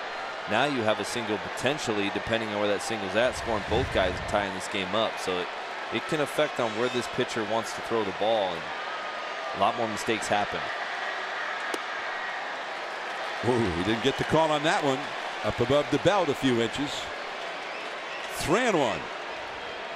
Brandon Crawford on deck. He does have first base empty, but they've got the left-hander ready in the bullpen. So a very intriguing pitch. And he didn't come close with it. And now the bases are loaded. And here comes Melvin. And he's going to bring in his left-handed ace from the bullpen, Booker.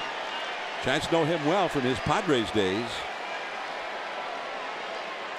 And Crawford knows him well. He's seen him many a time. Got a hit off him yesterday. So that was the one guy that Booker came in to face yesterday, and Crawford not going to run with a single against him. When it's time for a change, think Speedy Oil Change and Auto Service, your trusted oil change, tune-up, and smog experts. We'll be back. Your attention, please.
And Brandon Crawford, an all-star starter on Tuesday in Washington, comes to the plate for the Giants against Ryan Booker, who specializes in getting left-handed hitters out, although he did not get Brandon Crawford out here last night, as Jeremy Affelt pointed out. Crawford not going to run with a single against him. It was a good pitch, too, and Crawford stayed on that ball down and away and pulled it right between first and second.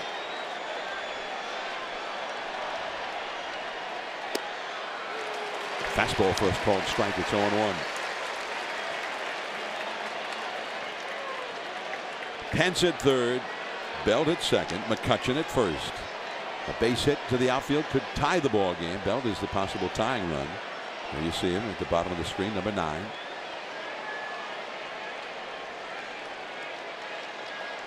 Way outside, and a great save there by Fegley. That saved a run.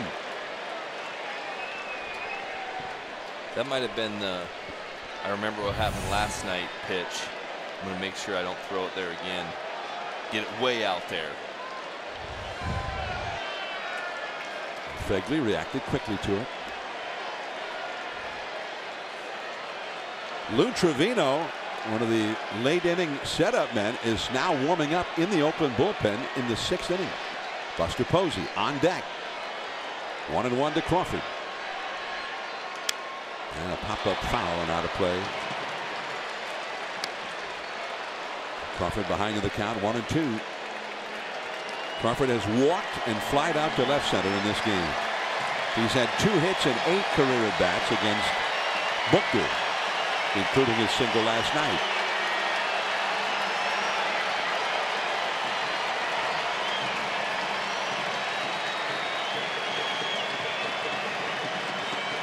Pence, Belt, and McCutchen get their leads from third back to first.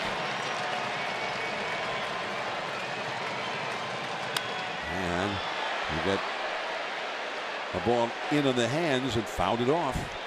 1-2. Crawford, one thing about Crawford, when you bring in lefties to face him, he has a history of more than holding his own against left-handed pitching. He's hitting .291 against lefties this year. Yeah, he's gotten better every year, I feel like, against lefties. He just keeps that front shoulder in a lot better. He stays on him. A lefty-on-lefty situation isn't usually a guarantee against a guy like that. And he chased that high fastball. Booker gets him this time. The Giants, that's their first at bat with a runner in scoring position.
In LA, top of the ninth, game tied, and Tom Goodwin hit this two-run homer for the Giants.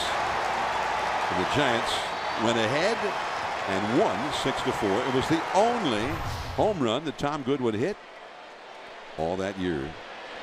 What, 16 years ago? So what?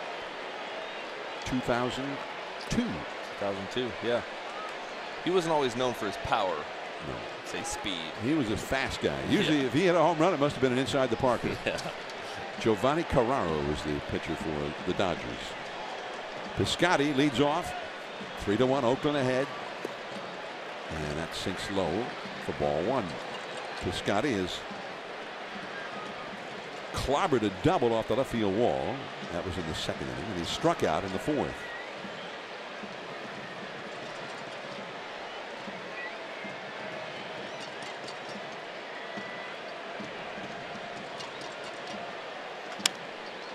Right to Crawford. And kind of a wide throw, but Belt was able to keep the foot in the bag. One away. Let's go down to Amy G. All right, gentlemen, you mentioned earlier in the broadcast that the A's did indeed announce that they made a trade for reliever Yuri's Familia. I talked to Matt Herges, the Giants bullpen coach, about the trade, and he said, it's interesting, in our clubhouse, no one is in there saying, hey, why didn't we get that guy? Herges said they're very happy with who they have in the bullpen. They do not feel at this point that they need another piece before the trade deadline. He said they have lefties, righties, power guys, finesse guys, but what he said, guys, that is special about the group is every day they prepare to pitch with elite mindsets. John? I like that. Elite mindsets. I like that too. Was that, did they used to say that about you? Yeah. I was an elite mindset. I'm sure Buster would totally agree with my eliteness of my mind.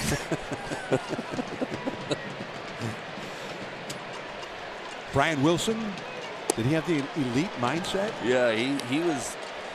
Man, he definitely went out there expecting that it was going to be over when he would go out. Sometimes he'd come in a game, like if I would mess it up in the ninth, we'd be up by 4, I'd put a guy on, so he'd have to come in and get a save. He'd walk, take the ball in from me, and sometimes yell, thanks for the layup. You know, that was kind of, I told him he owed me some money for getting him half his saves. But It's kind of what Hergis preaches, though, down there. Pitch from a place of confidence, not a weakness, and be convicted in when you throw a ball, and believe in your pitch and believe in yourself. So he kind of did that when he played. He taught me a lot of that when I played with him, and coaches the same way. And look at the movement on that pitch, and Olsen chased it. So it had to look like a pitch right into the strike zone on the way in. Yeah, it's that late movement, though. I mean, that's just, if you have depth on movement when it comes to your pitches, the deeper that ball gets to home plate and the movement happens closer to home plate, it's going to cause guys to miss swing, because they're seeing a ball. Reality is, I was talking to some hitters, and they can see the first 20 feet of a pitch, then they lose it. And then they see the last 20 feet, so, and then they lose it again that last foot. So, like they say, they just try to put their barrel where they last saw the ball heading. And so, if you have different movement in the hitting zone, that's going to cause them to miss-hit a ball, right?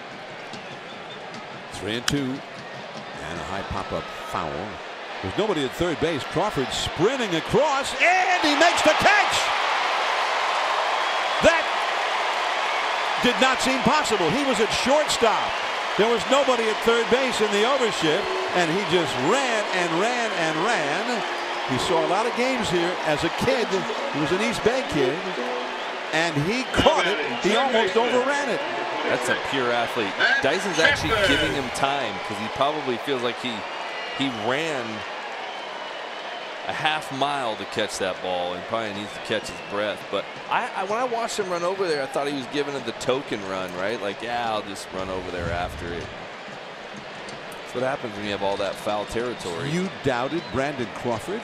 Yeah, I didn't doubt him. I just didn't assume he was going to catch it. Well, I saluted him for the effort and thought, well, number one, I thought it probably would go out of play. Although there's more room in foul ground in this ballpark than any other. And he sprinted after it, and he caught up. And at the last, he had to sort of contort the body. He had to do like a yoga back bend on it, little Urdhva to actually catch it. Yeah, see, right here, I was like, he'll just slow up. And then he kept going. You're right. Buster Posey, yeah, are you kidding me? He couldn't believe he caught it either. You know, I like that Buster, his action there. Yeah. Buster saying, touchdown. Yeah, exactly. He went a long way. High and foul. See, now Belt didn't do as much of the token run. He gave the 3 steps. It's hopefully out of here. He wasn't going to go that far. He's going to let Crawford go ahead and bask in that glory. I don't think Belt wants to run that far. He realized that was going out of play. Yeah. Ray Black up in the Giants bullpen. 2 down, nobody on. Last of the 6th. 3-1, Oakland leading. Matt Chapman hit a single. He got the only hit in that 3-run 5th inning rally for the Athletics.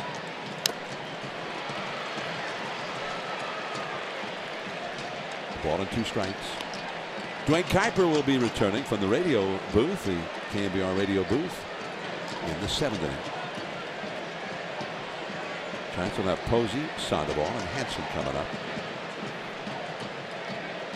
in the 7th. 2 down, nobody on. A ball and 2 strikes, the count. And that is all. Great job turned in by Dyson in his 2 innings. Another look at the spectacular catch by Brandon Crawford. Ladies and gentlemen, it's time. He's pretty good. He's real good. Touchdown.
For the A's as Buchter stays in to face Buster Posey.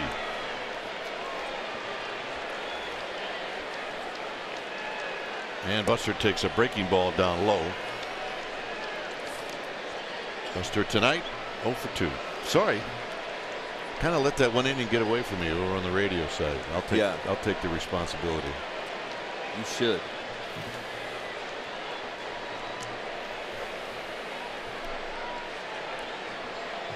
Line drive, base hit. So the Giants trying to show that they have the ability to come back in this one as Pablo Sandoval comes up. Xfinity X1 customers say, show me the San Francisco Giants into your X1 voice remote and get live stats on your TV. Change the way you experience TV with Xfinity X1. Well, I was sitting over on the radio side, and I'm really trying to be good because sitting next to me is Larry Bear. So yeah, maybe he tanked it. Be good, right? Yeah. Here's Sandoval. And Olsen hits the pop-up, and I almost said, why is Crawford running after that pop-up? There's nobody's going to catch it. It's probably in the seats. Yeah. And out of nowhere, he makes this incredible catch. Yeah. He's still sitting down, though. I think he's tired, breathing heavy. Like I told John Miller that day, I thought he was giving a token run over there. Like, man, you see that all the time. Sandoval pops it up. And Simeon will drift back and make the catch. This is the catch again. Hopefully you've not seen it, but look at how far he runs. 135 feet. 28 feet per second. I mean, if I'm in the bullpen for the A's, I got to clap. I'm sorry. Or high five him. Like, I don't know, man. I'm sorry about my own hitter. Man, that was a great play, and just drop a little high five on him. Buster should have given a Buster hug after that. Yeah, did you see Buster's reaction? Yeah, it was great. It's great. It's like he was sitting there watching it like a little kid being entertained. Yeah. You know, like, I'm going to watch this. This is a video game. I'm in charge of this pop-up. Here's Hansen. Hansen is 0 for 2.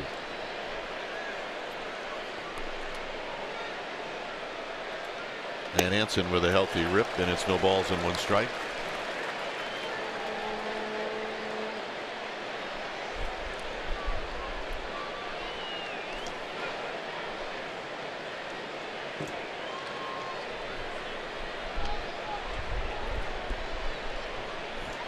No balls and 1 strike to Hansen.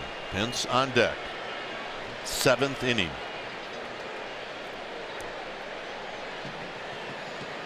Hansen with a little pop-up into center field. It's going to fall. It's going to get Buster Posey to third. Great read by Buster right there. He never looked like he really slowed up. It looked like right off the bat he took off running. He could see when he saw the second baseman, the numbers of the second baseman. When that happens, when you see the numbers of a fielder, you know it's by him, and he's trying to run to go get it. And it dropped perfectly, and Buster, that was a good base run. You see this right here? He never stops. He saw this. He saw the numbers of Lowry, and he says he's not going to be able to get to it, and he kept going. Heads up base running right there. So, when it's time for a change, think Speedy Oil Change and Auto Service, your trusted oil change tune-up and smog experts. We'll be back. Take a breath.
experience to catch every moment this season.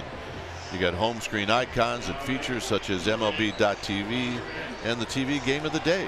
Download the MLB at bat and do it today. So here's Hunter Pence. It's 3-1. Trevino's tough. And Hunter Pence's job right now is put the ball in play. Easier said than done. Yeah, 98 miles an hour with a four-seam, 93 with a cutter. Pence has never faced Trevino before.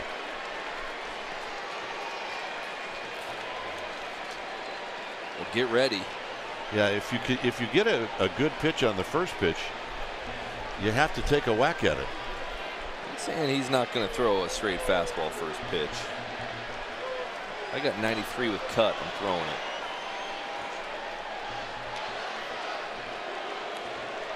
Pence singled in the 6th inning.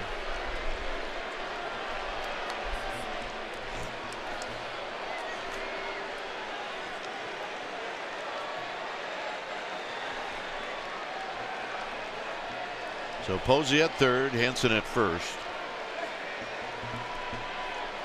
And now timeout is called. So eventually the Trevino Pence at bat is going to happen.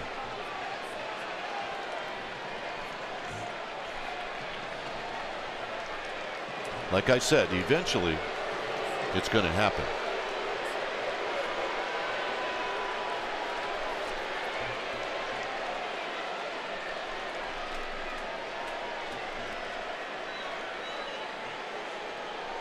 Well, if you watch that conversation, Trevino was doing most of the talking.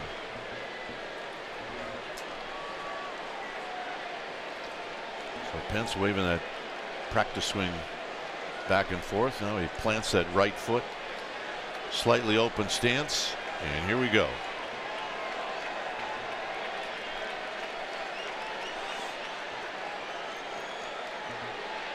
Swing, gonna miss. No balls and one strike. There's the 93-mile-an-hour cutter.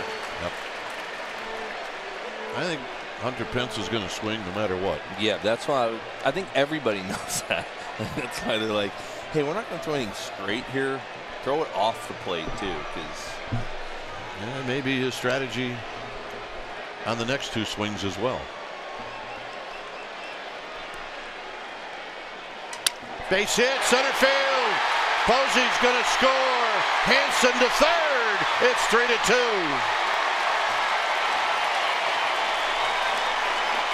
Hunter Pence in the swing mode. He swings so hard, he can do that. He can swing hard enough, and he knows it. If I swing hard, even if I break my bat like I do right there, I'm going to muscle it.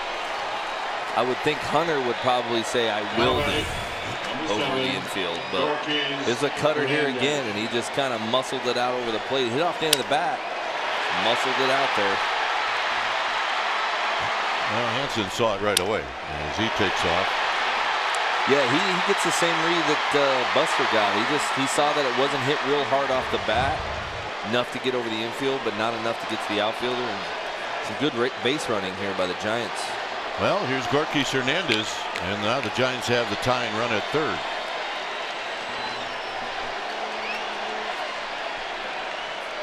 Swing, ain't gonna miss. There's a challenge at 98, and it's no balls and one strike. That was a ticked off fastball from Trevino. He didn't like that baseball, so he gets another one.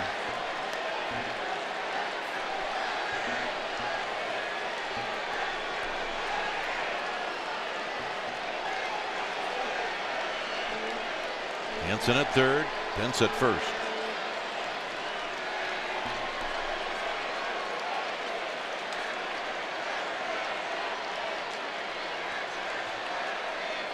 And a bunt.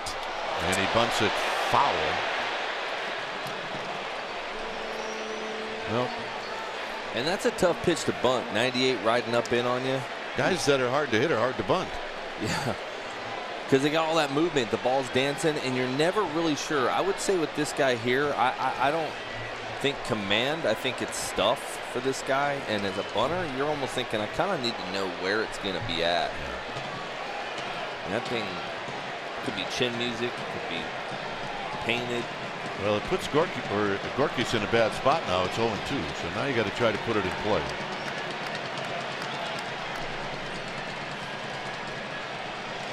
Nope, off the plate. 1-2.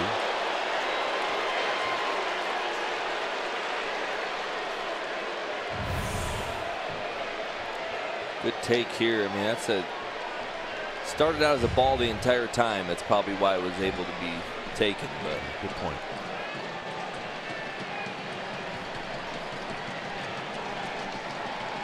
Out of play. Time he dug out 98 and hits it foul.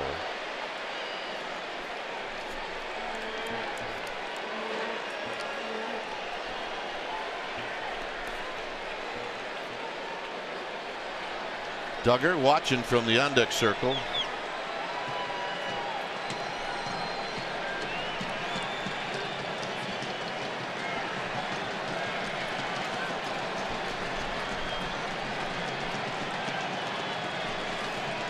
Got him. That time he threw a pitch that completely slowed him down. He wasn't even probably thinking that pitch was coming at him after the way he's been pitching him. Kind of dropped a pretty nasty curveball right there out of the middle of nowhere. He's got, from what I've seen so far, 3 above average weapons he's Now working batting, with. number 6, Steven Duggar. Now Duggar's 0 for 3 with 2 strikeouts. Now the Giants will need a hit or a mistake by the A's to tie this game.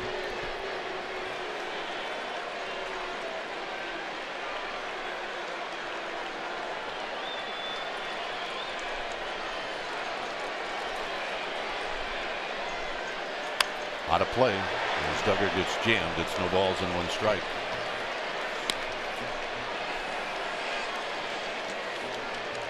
The run here in the 7th is charged to Bochy.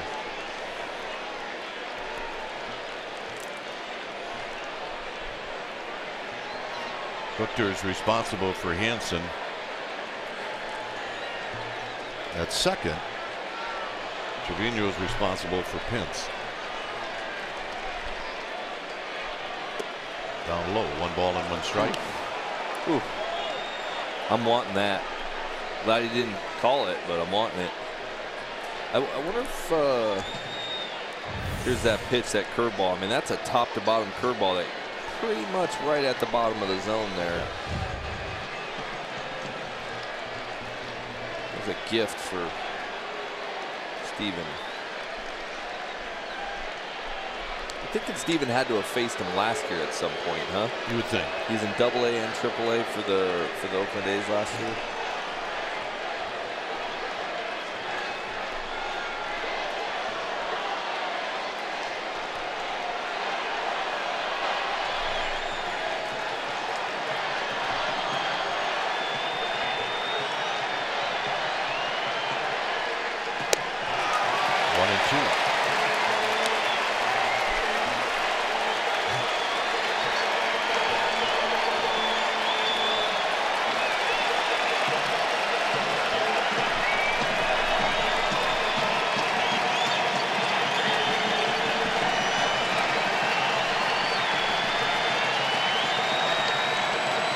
You might see Pence go now. See if they can steal a run. He goes up the middle, slowly hit. Lowry's got it in time, and that'll end the inning. Well, the Giants pick up a run. They had an opportunity to tie it. They do get a run closer. As we head to the bottom of the 7th, it's 3-2 Oakland.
is brought to you by Southwest Airlines. Low fares, no hidden fees. That's transparency. By Heffernan Insurance Brokers. Insurance and financial services for you and your business. Visit hefins.com. By Xfinity. X1 will change the way you experience TV. And by California's Great America. It's amazing at California's Great America. With roller coasters and water slides, all for one price. Here in Oakland, it's a 3-2 lead for the A's. When it's time for a change, think Speedy. Oil change and auto service, your trusted oil change tune-up and smog experts. Who do we have? Raymond Black. 0-0, 90 ERA, little inflated based on his first outing. I think he's thrown pretty good since that. He's kind of gotten settled in, so it's a little deceiving there, but they just threw their hard guy at us. Or at the Giants. The Giants got their hard guy throwing now. 96 for a call strike to Pinder. That's a warm-up get me over. 96. Pinder drew a walk in the 5th. He's 0 for 1.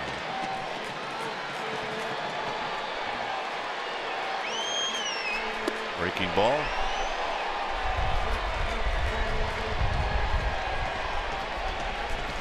Pinder was getting out of dodge. I think Buster was even asking the umpire where that ball was at. I think the umpire flinched. I think he did too.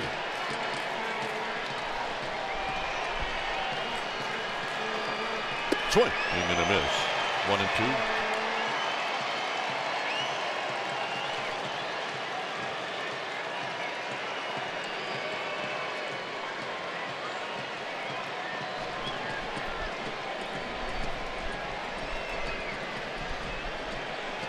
And tight. 2-2.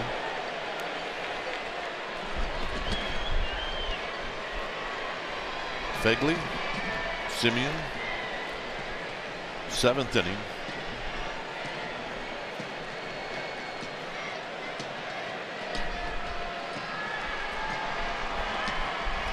Got him. Pinder knew it. Well, when you see 96 on the outside corner, then a curveball up near your head, and then a 97 up near your chin, and then 98 painted on the outside corner. As a hitter, I don't think you really have any idea what you're trying to swing at right there. I think being effectively wild is just as good. If you can command a couple times during the at-bat, that's, I mean, being effectively wild is changing eye level. I mean, you don't do it on purpose. Here's Fegley.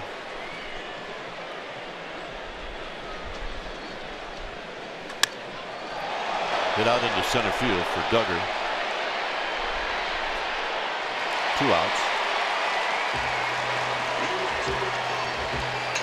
And that'll bring up Simeon.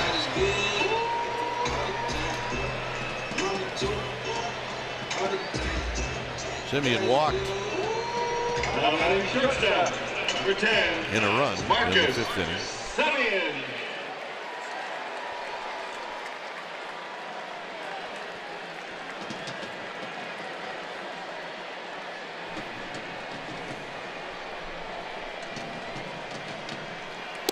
There's a call strike to Simeon.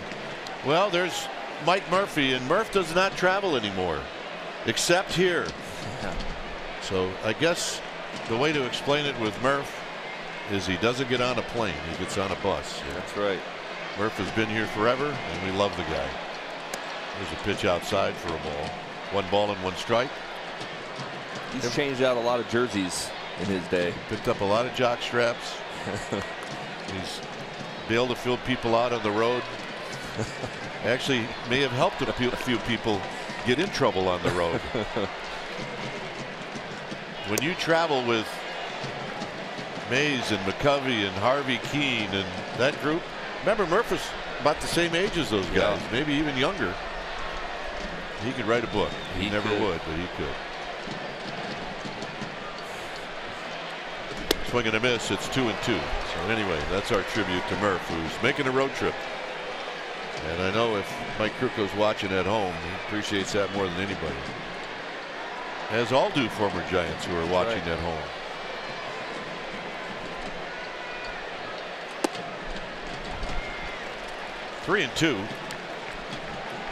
I don't think I ever got to the clubhouse, and I would get there early from time to time, real early.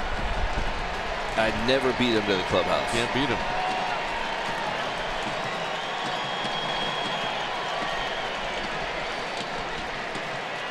Out of play.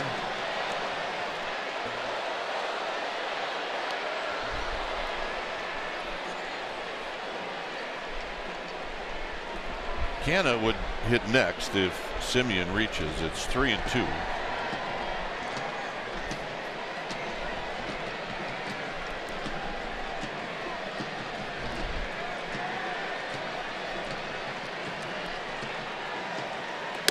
And Canna's going to hit. There's the walk.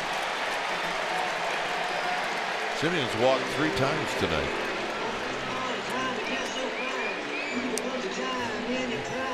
Now batting center fielder, number 20, Mark Canna.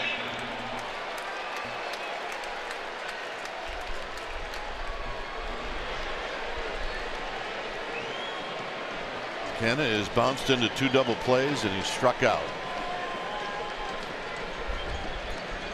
And now they've got Simeon picked off, and that'll end the inning. Canna's probably happy about that. Murph, you're the man. Visiting with Benny. Giants trail 3-2. We'll be back.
One inning for the Giants did him in, and that was the 5th inning where Madison Bumgarner lost his control. He walked 4 in the inning. Cahill was good, and Belt's got a home run. And here he is at the plate right now against Trevino, and he takes a strike. Trevino threw 11 pitches in that 7th inning.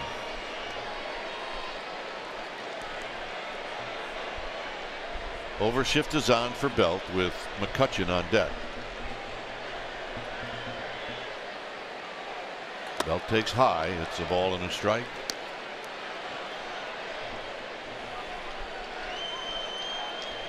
Such an odd line score. Giants with 5 hits. The A's with 2. Belt with a fly ball to left. It's in the park to Pinder. 1 out. So it's Belt's home run in the 4th inning that gave the Giants a 1-0 lead. Just a towering high fly ball that made it out. Now batting, 22, Andrew McCutchen. So here's McCutchen with Crawford to follow.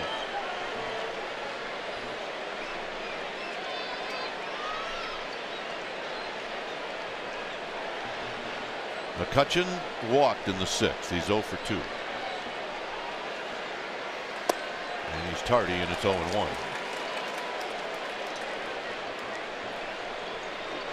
Maranta getting loose.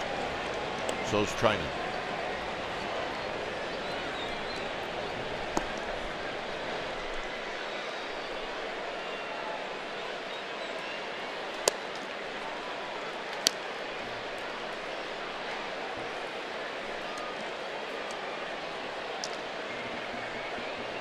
Chance trying to get something started with 1 out.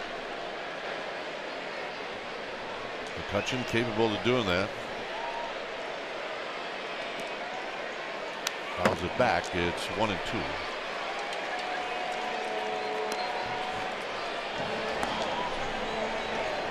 We were talking in between innings. Might it be Holland? Or at least that's what you thought. And here he is getting loose.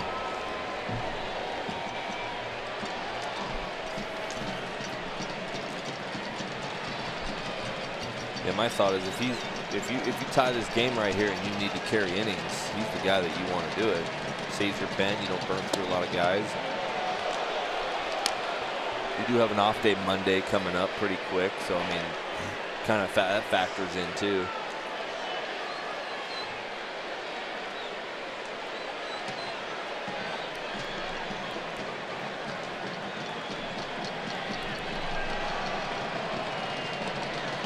Two coming up. Fouls it back.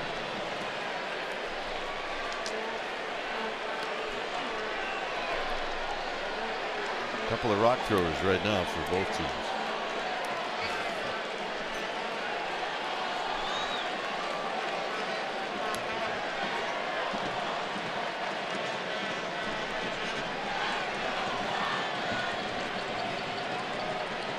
Two to McCutchen.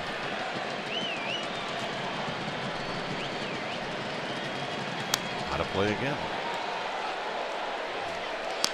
Tell you what, man, you gotta tip your hat to the Giants hitters. I mean, this guy is nasty, and they're fouling off. They're battling them. They're not giving up these at bats. They're making them work a little bit for it. Man, I'm taking you don't want an at bat against him. No, I would. I mean, well, I don't know. I'd probably hit him, but yeah, you probably would. Here's the 2-2. Got him.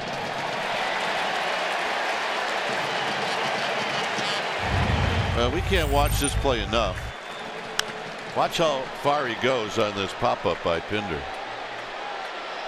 135 feet. I mean, that's big. He couldn't believe the hit. The hitter's like, you have got to be kidding me. You just ruined my entire night. Look at that. Jeez. 141 feet, though. That's impressive, too. It is. Here he takes a strike at the knees.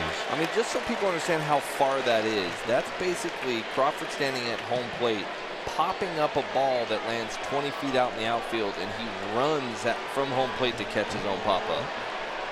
That's a long way.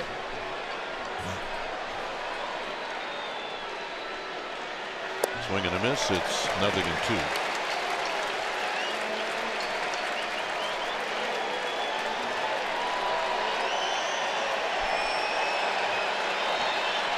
Well, Crawford played football about 10 miles from here at Foothill High School. But he was not a wide receiver. He was a quarterback. Yeah, he just had to scramble a lot. And here he strikes out, and that'll end the inning. Bottom of the 8th coming up.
segment. Tonight's question coming from Joe Zavala. His Twitter handle, Black and Orange Blood. So you know he's serious, guys. Here's what it is. He says, does Bruce Bochy have any pregame rituals or little superstitions he does to sway the baseball gods? Well, Joe, as a matter of fact, he does. Bruce Bochy believes in the power of the pen and the power of the shoes. He told me that if the team's going hot, he likes to use the same pen to write out the lineup card, and he wears the same shoes. He also believes in changing where he sits and stands in the dugout depending on how the game is going. So he told me, needless to say, gentlemen, last season he tossed a lot of pens and gave away a lot of shoes. If you have a question for a player or a coach, send it to me on Twitter at AmyGGiants and hashtag it AskAmyG. Gentlemen? All right, thanks, Amy. Yeah, everybody, at some point, if they played or managed or coached, they're going to have to deal with being superstitious or not, and it can be really rough sometimes on you. Here's Canna. Sometimes it can just wear you out where you just got to stop. Yeah, I've seen guys give up their own gloves even. Yeah. Like, nah, they throw it right over the dugout as they come in. New glove. 2-0 to Canna. And a call strike.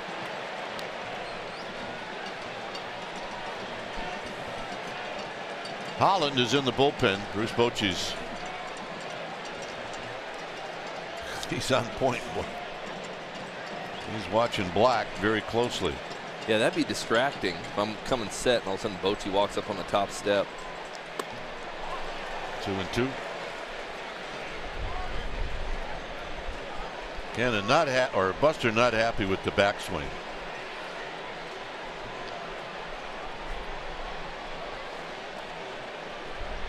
Can you get the glove or the helmet? Well, got him in the hand.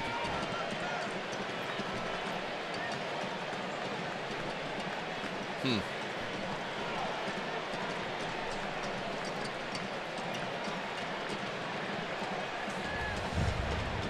Two and two.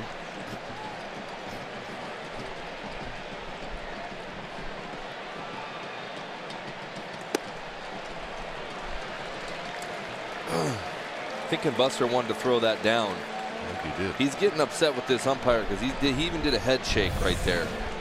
You don't see Buster do a head shake that often. And I understand that he's probably thinking that that might be at the top of the zone, but he's not calling the bottom of the zone either. When you get Buster doing a head shake back there, you know he's kind of fed up with it. Popped up. It's going to have to be Hansen, and Hansen makes the catch. Canna 0 for 4. And here comes Bruce Bochy.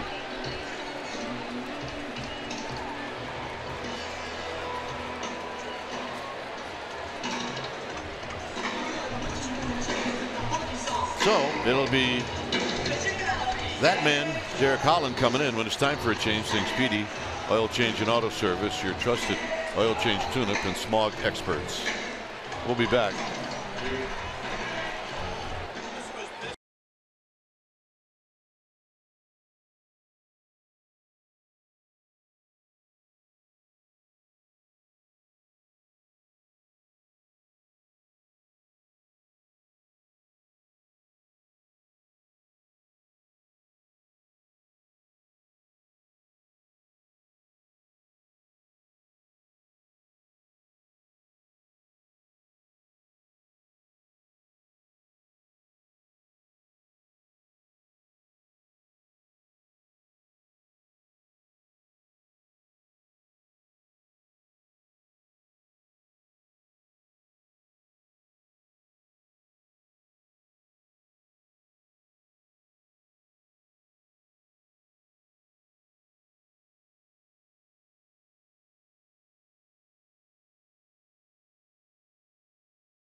bring you the happy hour on NBC Sports Bay Area and NBCSportsBayArea.com. Also available to listen live and as a podcast on NBCSportsBayArea.com. So here's Lowry facing Dutch Holland, and there are the numbers for Holland. And Lowry with a swing and a miss. It's been a nice ad, Holland. He's done a good job in everything the Giants have asked him to do.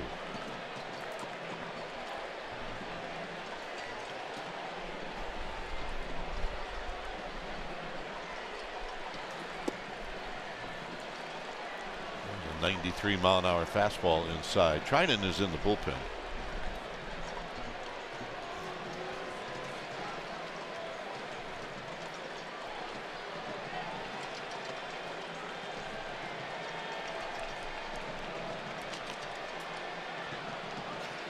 And hit him.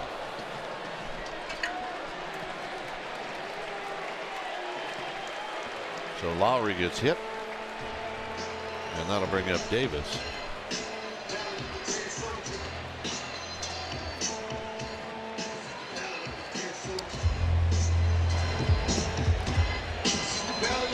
There's Trinan.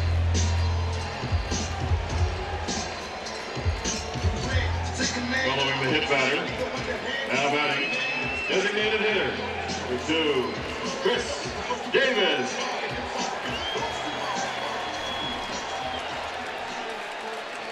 Here's Davis. Davis is 0 for 2 with a walk.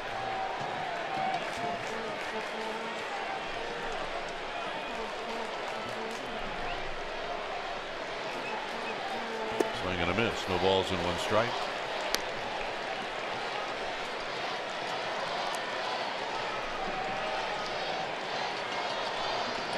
Lowry does not have a steal this year, nor has he been thrown out.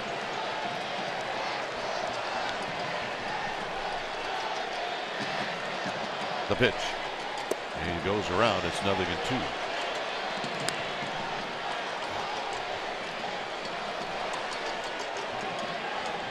Piscotty's on deck.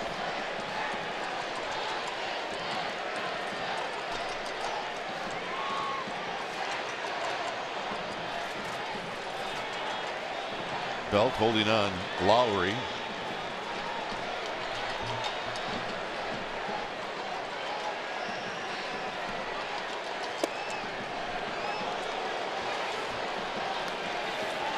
Pretty close.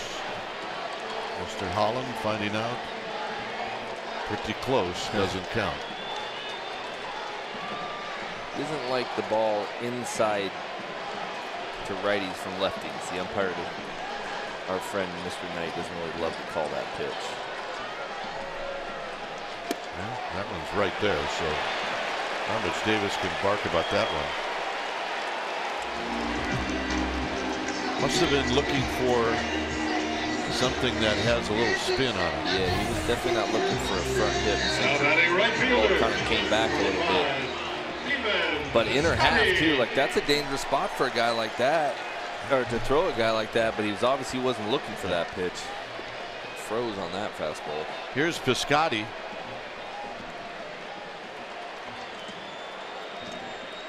Piscotty doubled in the second.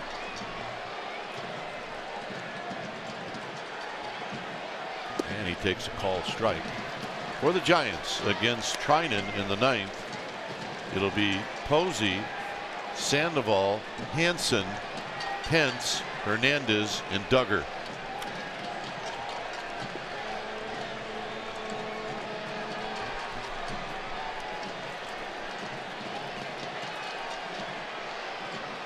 Swinging a tapper, foul. That's off his foot, so it's 0-2. I know that Derek Rodriguez has been throwing the ball great. I don't know if there's anybody on the staff that's throwing the ball as good as Holland is right now.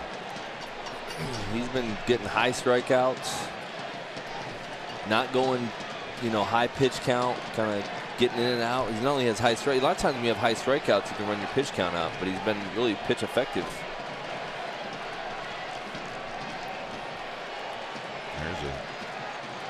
Soft toss to Lowry. He used to get hit by a pitch and get on first, and the guy would throw over there. I wanted to yell, "You shouldn't have hit me."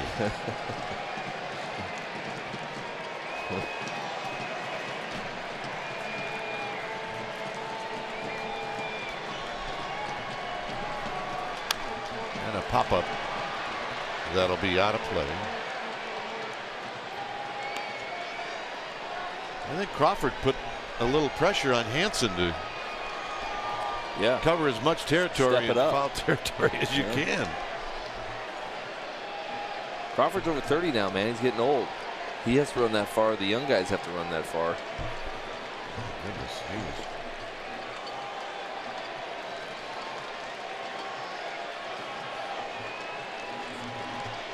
here's the 0-2 to Piscotty.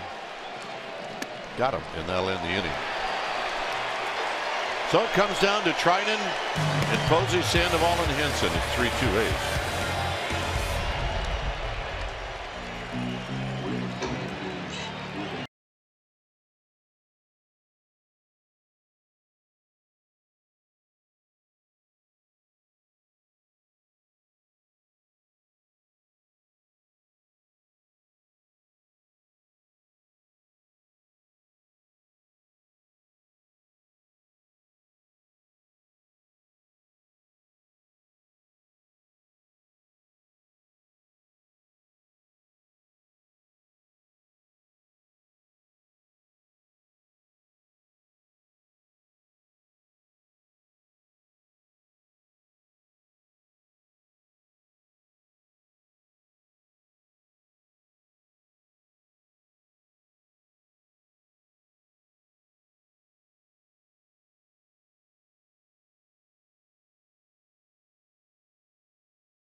There is also an hour-long pregame live starting at noon on NBC Sports Bay Area. The Bay Bridge series also will conclude tomorrow, as it's the last game, and the trophy winner will be announced. Also streaming live on the NBC Sports app. Here's Buster Posey facing Trinan, Blake Trinan, and his all-star numbers here in the ninth. And you can tell Buster not waiting around as he figures he's going to get a fastball for a strike. He was going to ambush him.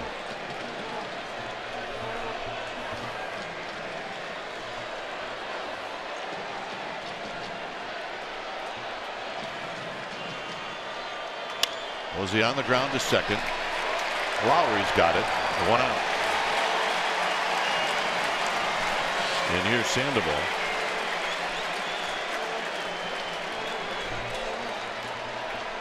Now batting, number 48, Pablo Sandoval. Sandoval is 0 for 3.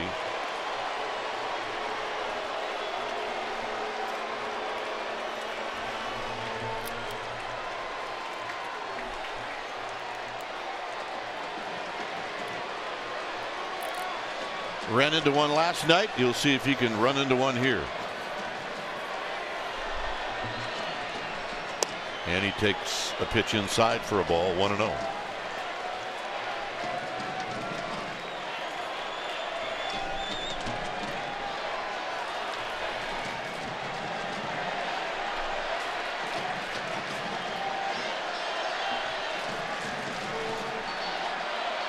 On the ground to third for Chapman.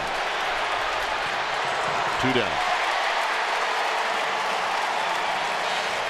And here's Hansen.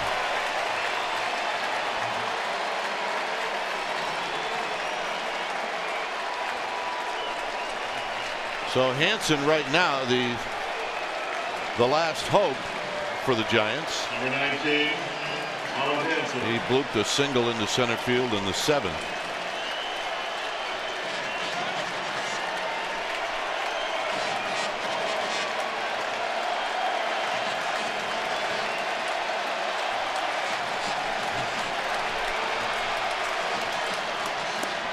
And he takes low. Hunter Pence is on deck.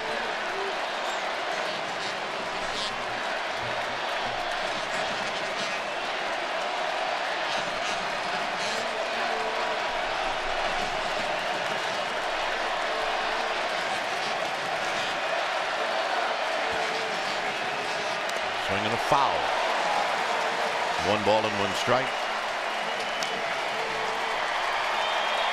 Tynan rubbing up the new baseball. A crowd tonight of over 56,000.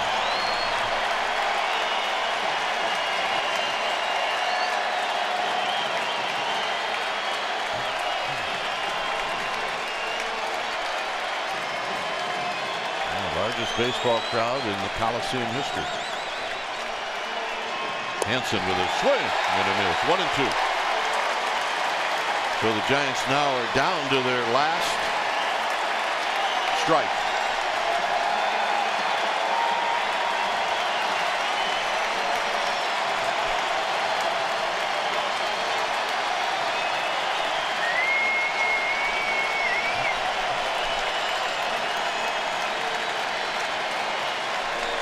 Here it is. Out of play.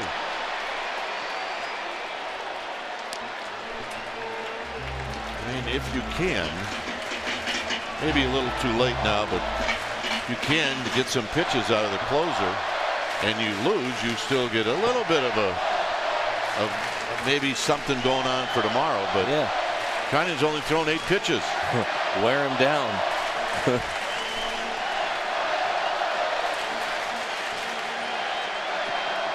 And the ball gets away, and the Giants are going to have a base runner. And Hansen, he thought about it, and Fegley finally tracks it down in front of the A's dugout.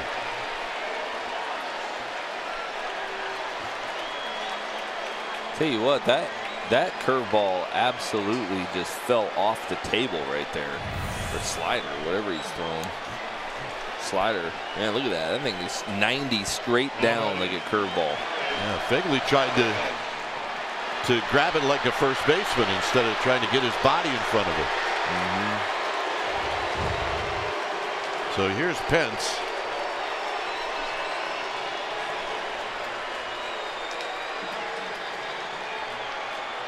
Hunter Pence has 2 hits tonight. With Hansen's speed, if you can get one in the gap, you could tie the game.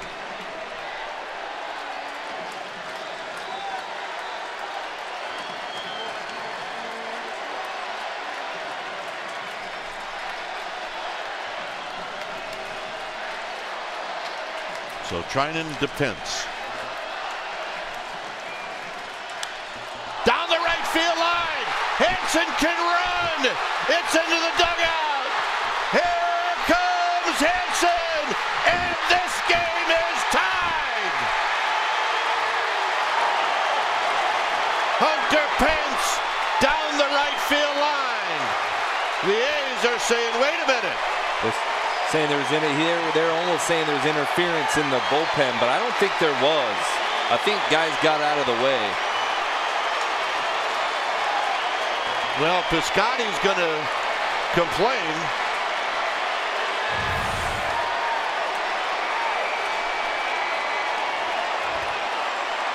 It didn't hit anybody. Piscotty hit a chair.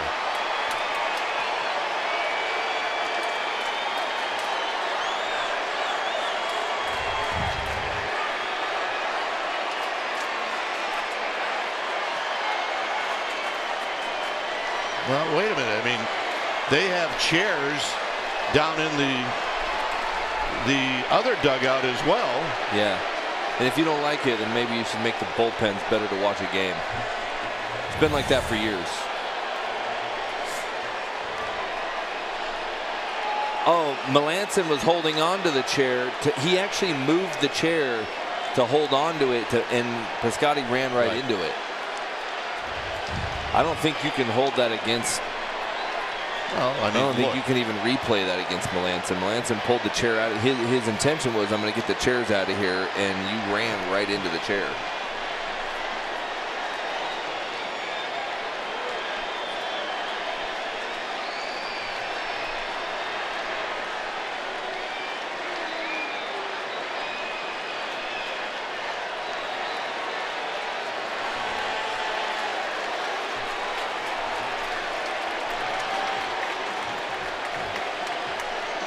This replay review is presented by Xfinity. I mean, I don't even like the fact that they're looking at it. Yeah, I don't either. I don't even know what. That's a reviewable call.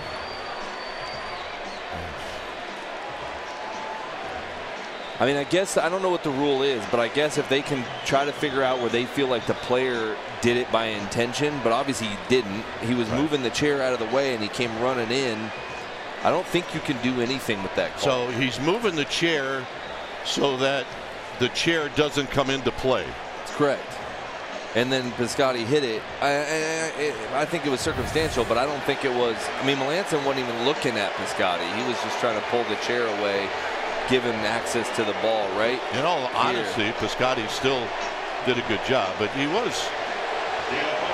I don't think that deterred him from getting the ball any quicker. I guess. I mean, I guess when you hit a chair, maybe you fall off balance or something, but like he ran through it pretty good.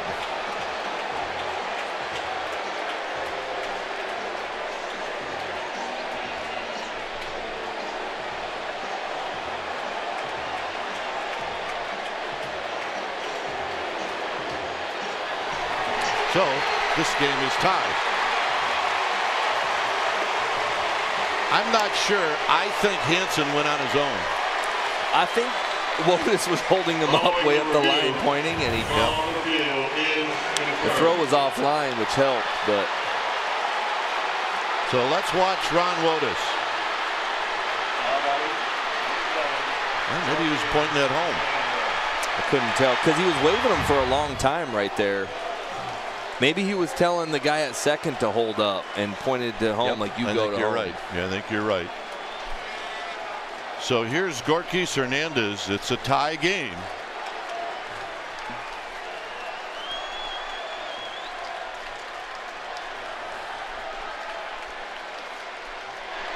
And pitch is down low. One more look at Piscotty. So he has to run through the chair. And I don't blame Piscotty for wanting to get some type of interference. I would too. Yeah, you're going to try it. It just, I mean, it didn't slow him up. It didn't, there was no intent there. Capper foul. It's 1 ball and 1 strike. But I think in that situation, anybody's going to try it.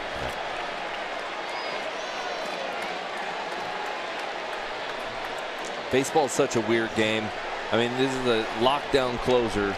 2 outs, strikes the guy out, but it's a wild pitch for him to get the first, and then Pence hits a ball right off the first baseman's glove and bag, and it's a tie ball game. And it slows it down enough down the right field line. So here's Gorkis. And the 1-1 pitch. 2 balls and 1 strike.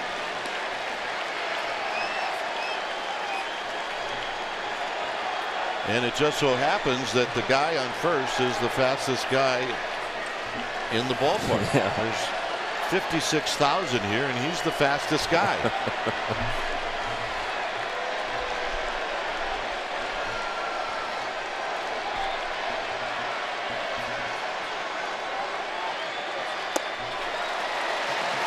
Two and two.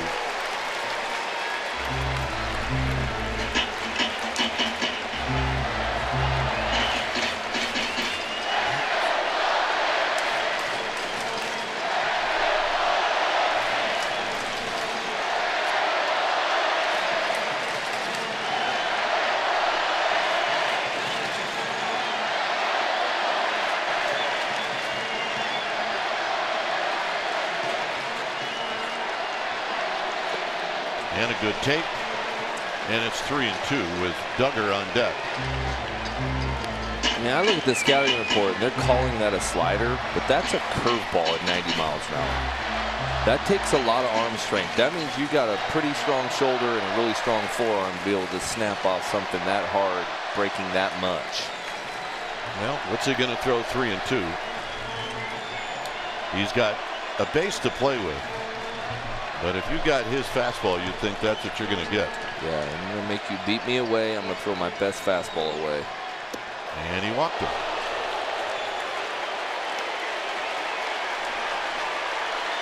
That's one if you're Gorky Hernandez.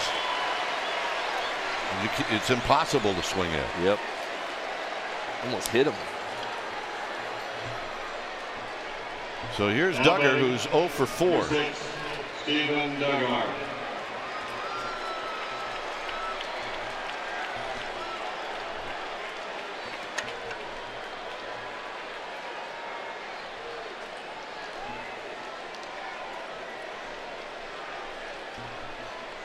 How good is Hunter Pence feeling? He's got 3 hits tonight.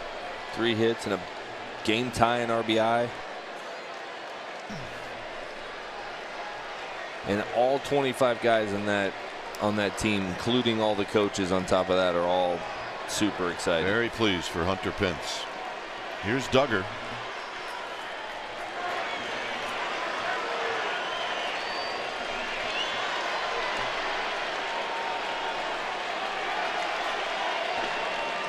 Duggar looking for his first hit of the night. And he takes a strike. You ready, kid?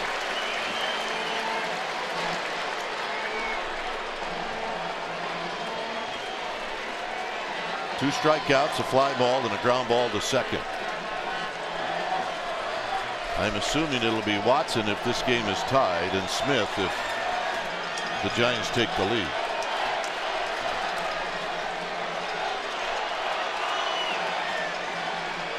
Foul back, good swing, 0-2. It's not an everyday occurrence. You see two good lefties warming up side by side on each other there. That's a good thing for Bruce Bochy to have, to know I can throw either one of my lefties in the night. How many times were you and Lopez up at the same time? Not very often.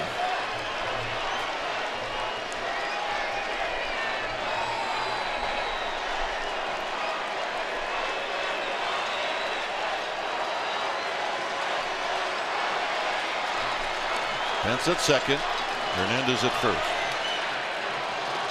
And a check swing, it's 1-2. Unless we were in Atlanta, and then Bochy has 3 mounds to work with, so I think he'd just get 3 of us up there just because it was fun to do. Absolutely. Was there 3 mounds? Yeah, and he used all 3 of them. Wow. You need 3 catchers too. Yeah, and we had they did. They sent whoever was the backup down at the time. You have Tyra, you have Whiteside, and then whoever the backup catcher was running down there. And usually Casilla was between me and Hobby, and Casilla was completely confused on what was going on. Of course. Here it's 1-2 to Duggar. Duggar takes 2-2. Duggar's working himself into a spot where he's got a chance to see another fastball.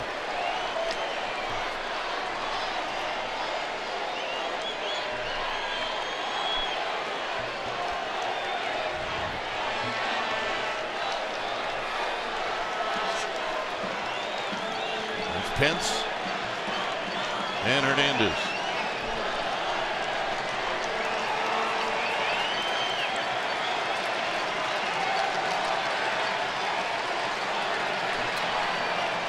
Trinian's got one more shot, 2-2, to throw whatever he wants. And Duggar drives one, but it's right at Canna, and that's going to end the inning. So the Giants tie it up on the Hunter Pence double down the right field line. We'll go to the bottom of the 9th.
unusual way, but here we are. It's Tony Watson now to face the A's here in the bottom of the ninth. Tony Watson, 2.03 ERA. We saw him yesterday, and we saw him the last game of the break, and we've seen him a lot with 44 innings pitched. I think he 45 was games. The one guy, Jeremy, that needed 4 days off. Yeah, he was being thrown quite a bit out there. Pitches wide to Olson. In his 45 appearances, it's not like he's going a third of an inning. I mean, he's got almost the same amount of innings pitched as he does appearances, and that takes a toll on you.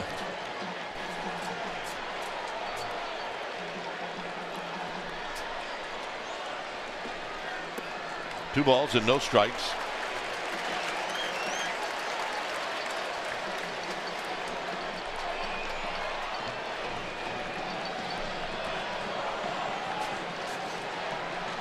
So Watson now has to come in to Olson.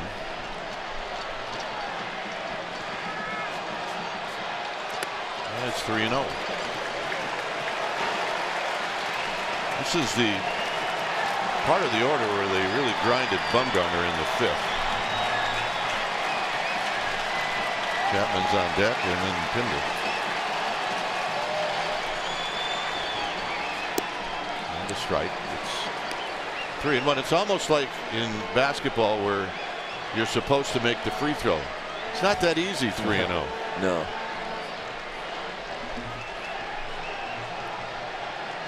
He's got to do it again. 3-2. Pinder or Olson trying to send everybody home.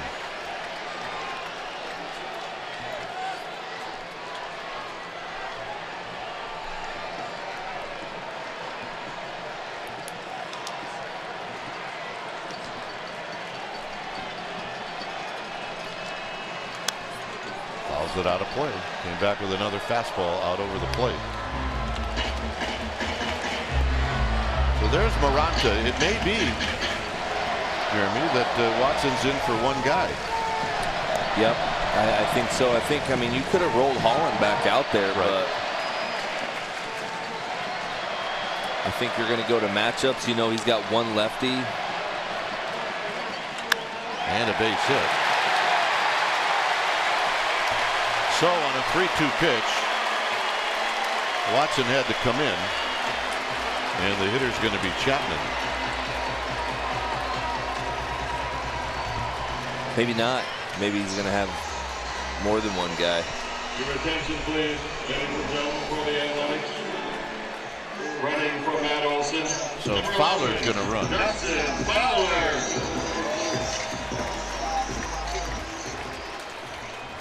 It's the third hit for the A's. Matt Chapman.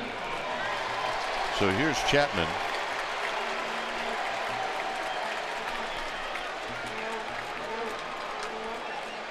Chapman is 1 for 3.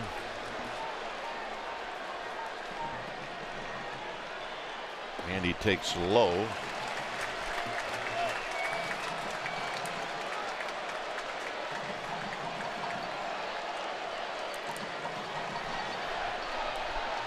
Fowler over at first has 5 steals. He's been thrown out 4 times.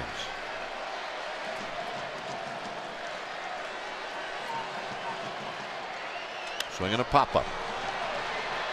Hansen's got to go get it. He's in trouble, and it falls. Unbelievable.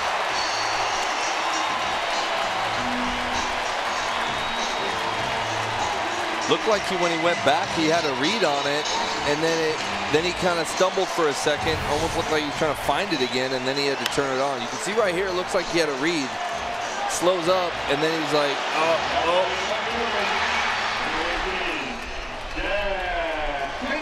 Almost in the same spot as when they did it on. Who did that? Chapman did it on. Well, I think Chapman did it on Bum the last time too, didn't he? Yep. Same thing.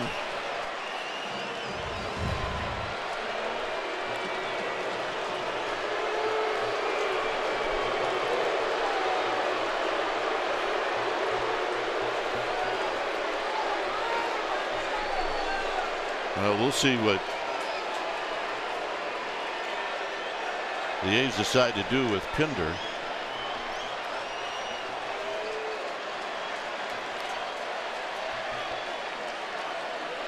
And Bruce Bochy's coming out.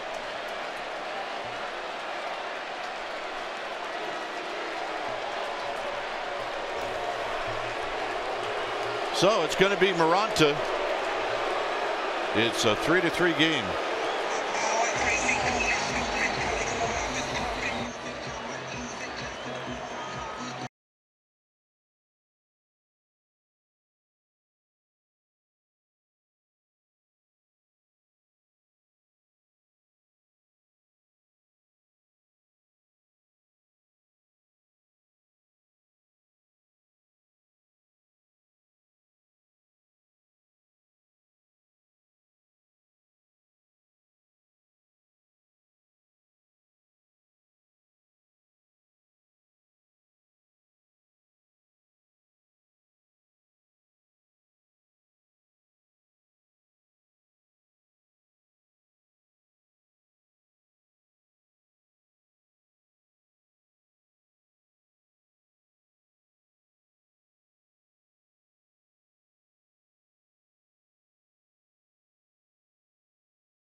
It's Reyes Maranta who's going to come in to try to settle things down, of which he's done a really nice job doing that. He has 46 games, 42 innings, a 1.9 ERA. The opponent's batting average is what I like to key in on when it's a total of 140. They're not hitting him that well, and he's getting a high strikeout. It's a positive thing. He's got deception with velocity. He's kind of the guy that Bochy has been putting in these situations for this purpose. Pinder have a jam. Is 0 for 2. We'll see if he shows any signs of laying down a bunt. He is. And he bunts it foul. Said this earlier. Guys that are hard to hit are hard to bunt. And sometimes the problems when you face hard throwers, and we've seen a bunch of them tonight, and you're asked to bunt, and you don't get it done, and puts you in the hole as a hitter. And as a pitcher, you start to think, okay, now I'm going to go for a strikeout here. Like, because now I'm 0-1, I'm going to pitch for a strikeout rather than a bunt.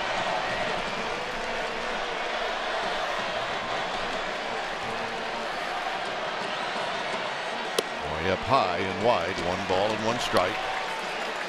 Belt really down the throat of Pinder. Sandoval kind of has to hold his spot to see where the bunt goes. If you bunt it too hard to first, Belt will go to third.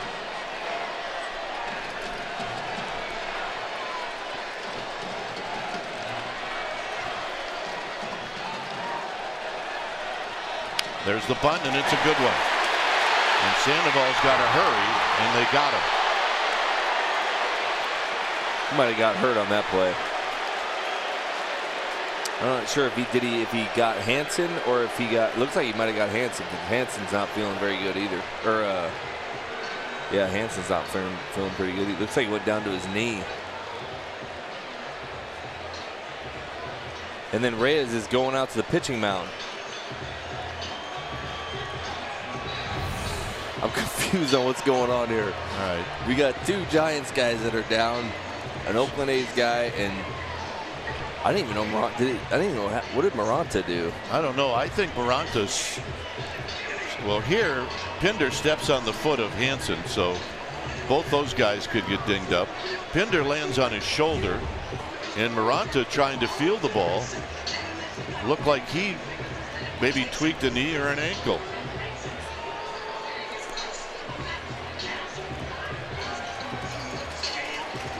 So a lot going on, including watching Reyes Maranta.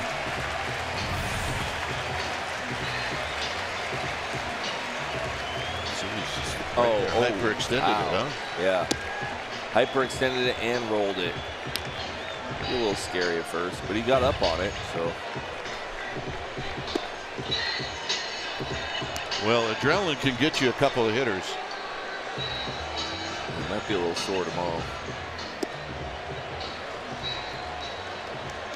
Hansen's going to be sore tomorrow. Yeah.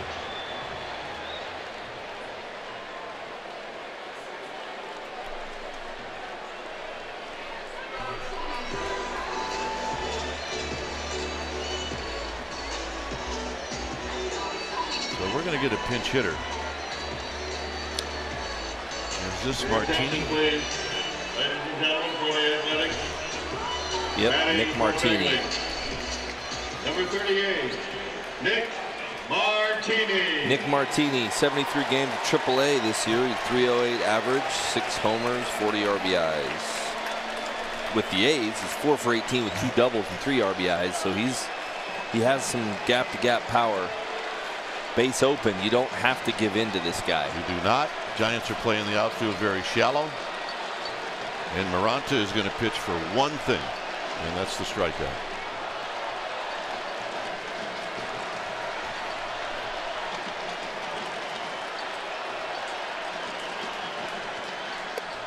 Inside 1-0, and if you're on the infield, with guys on second and third, inevitably it's going to be a contact play, because even if you throw the guy out at home, you still have the potential winning run on the bases. So you got to make the play at home. And it's a low 2-0.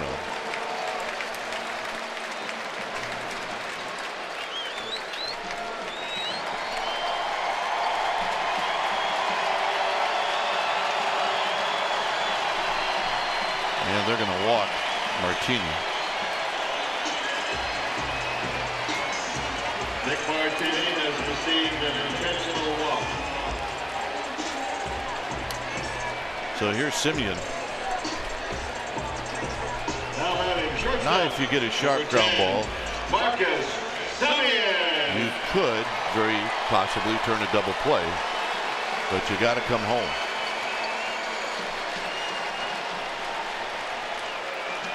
Simeon is 0 for 1. He's walked 3 times. 1 ball and no strikes.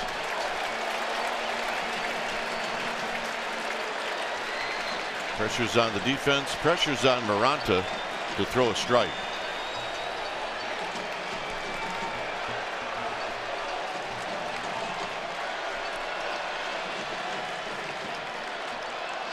Two and 0. Well, whatever is in your repertoire to throw a strike, that's what you got to throw here. If it's a slider, if it's a fastball, and yep, that's what makes these situations tough, because it's game over if you don't get them out. So throw a strike. On the ground to Crawford. Crawford shovels it to Hansen. Double play! He got out of it. wow. Wow. And they did not come home. They went around the horn. 10th inning coming up.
AT&T, official sponsor for Extra Innings.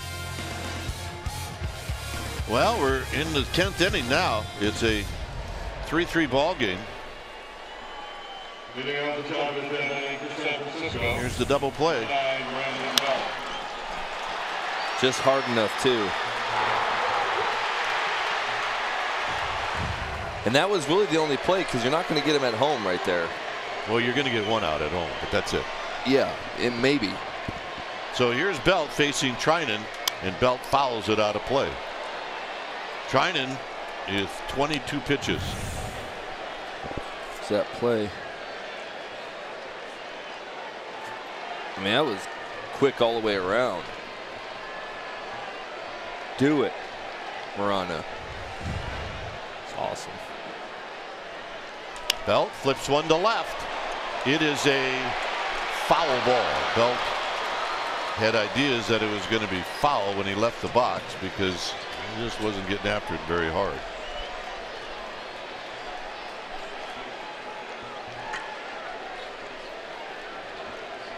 Belt hit a home run in the 4th.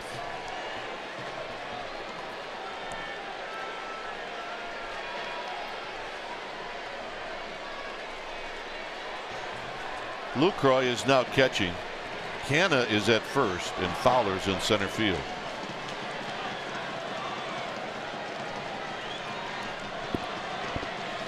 Belt takes low.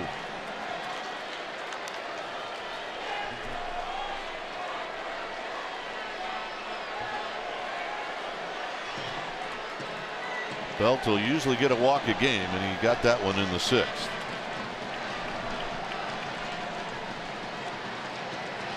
Here he rolls this one. It'll be Lowry who makes the play. It'll go 4-3, 1 out. And here's McCutcheon. The Athletics, Philip Lucroy is now catching and batting 9th.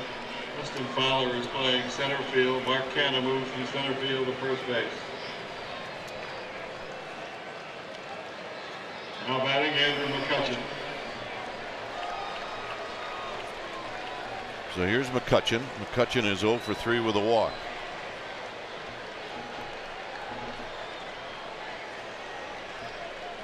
And he takes low. 1 ball and no strikes. Crawford to follow. 10th inning. This sellout crowd not disappointed.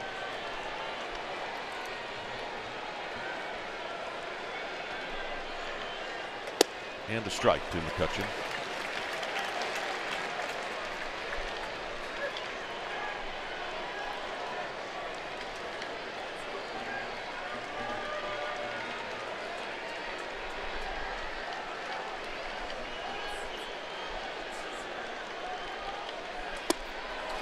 Ties them up 1-2.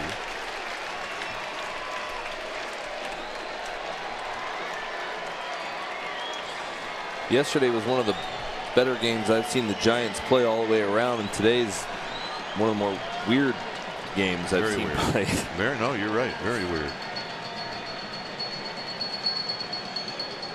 When Bumgarner walks 6, it's a weird game. Yeah. Well, when you walk 6, get a no decision, and your team has a chance to win the game. So Tyler Chatwood the other day for the Cubs walked 6, and you got to win. Must have been in Chicago with the wind blowing out. He was only allowed 1 hit. McCutcheon takes high. 3-2. There's Crawford.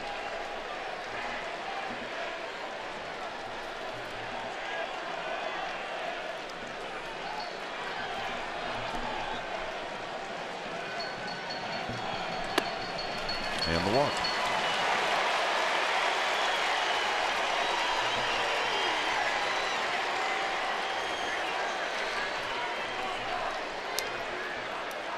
So Crawford's coming up. He's 0 for 3 with a walk. Number 35, Brandon Crawford.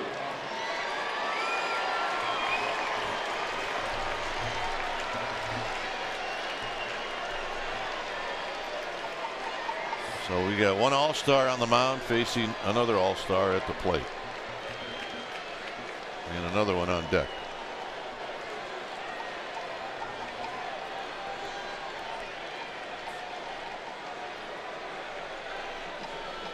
Outside to Crawford.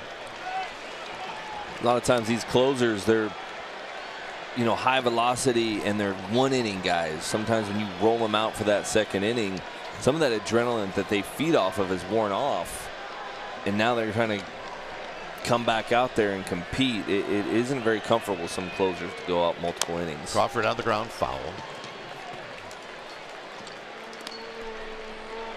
Now trying to now with 33 pitches. Crawford looking down at Ron Wotus. I can't imagine there's a lot going on.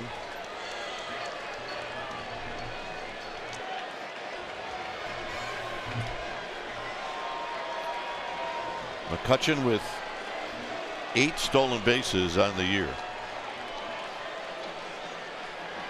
Crawford takes a strike right down the pipe. It's 1-2.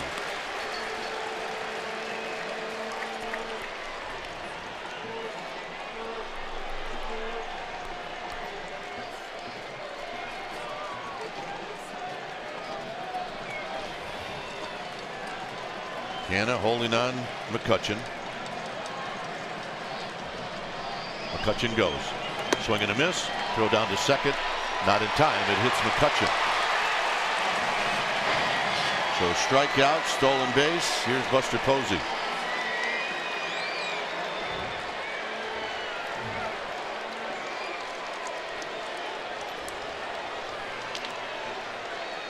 Trinan's first hitter he faced in the 9th was Buster Posey. And Buster grounded out to the second baseman.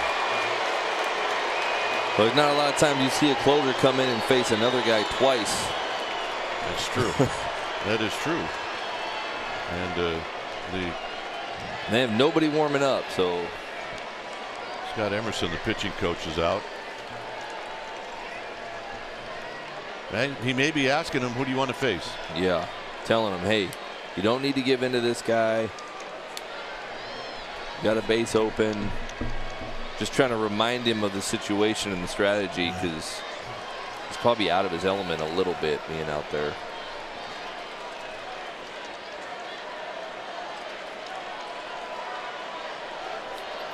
Well, there's a lot on the back of Buster Posey's baseball card, but there's also a lot on the back of the guy on deck.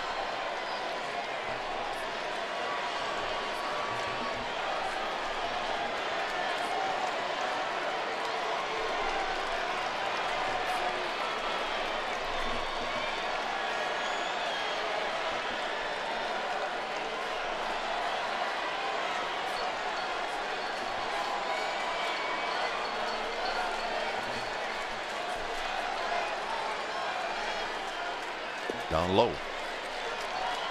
1 ball and no strikes.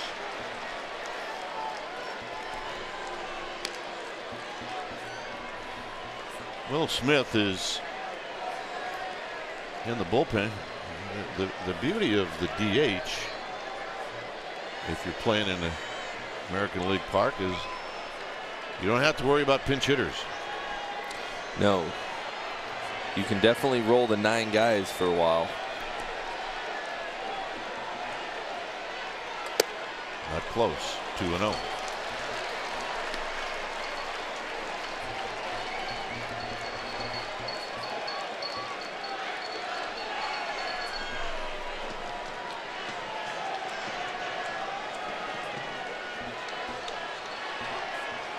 Good speed at second.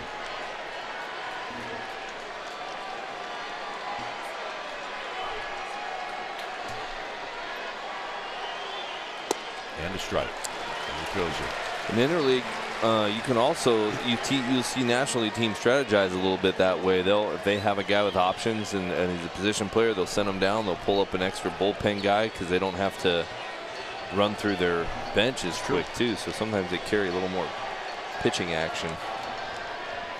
2-1. We'll see if we get action here. Foul. 2-2.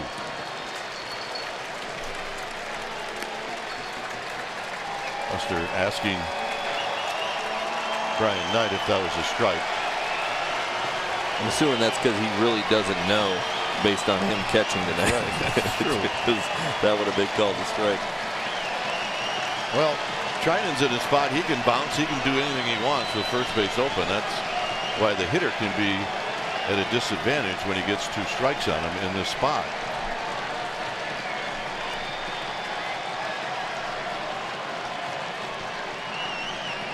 Got him with a high fastball, and that'll end the inning. Bottom of the 10th coming up.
Wall of Fame introduction ceremony. It'll be Matt Cain, Ryan Vogelsong, Brian Wilson. Those will be the inductees. It's a free event and it starts at 2 p.m. The ceremony does on King Street between 2nd and 3rd. And then check out the Giants and the Brewers at 6:05 sfgiants.com. So here's Canada to face Maranta in the 10th.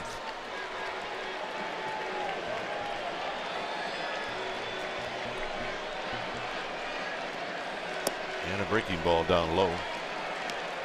For some guys, and you usually know who they are, this now becomes home run derby. And I think Canada falls into that category. Yeah. Everybody's just swinging for the fence.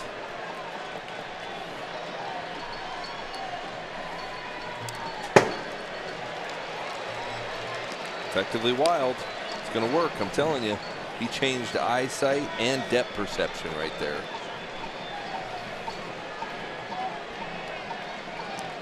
Yosmerdo Petit, an old friend, is getting loose in the bullpen. Definitely not effectively wild. That No. guy just paints. Popped him up. It's going to be Crawford, but Duggar calls him off. 1 out. Duggar probably felt bad. Let me run in and get this one, big guy. You're probably still a little gassed from the 140-foot run you had. Now batting second baseman, Ray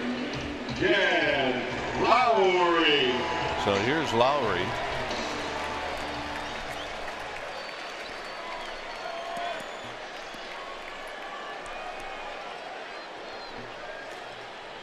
Lowry hit by a pitch in the 8th.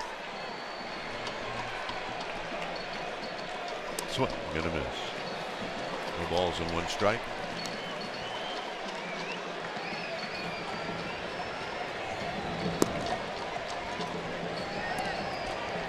Davis to follow. Another home run derby guy. Although Lowry's got 16, so you got to be careful with him as well as that pitch is up and in. And he's always had that kind of that sneaky pop. He doesn't look like a guy in the box that you have to really worry about power-wise, but he can get you.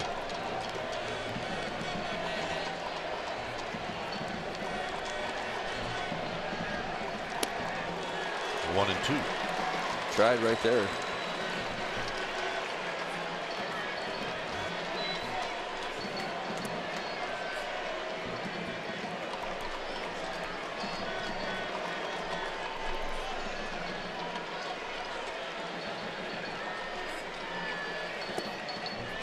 Two and 2. Pitches now for around to 15.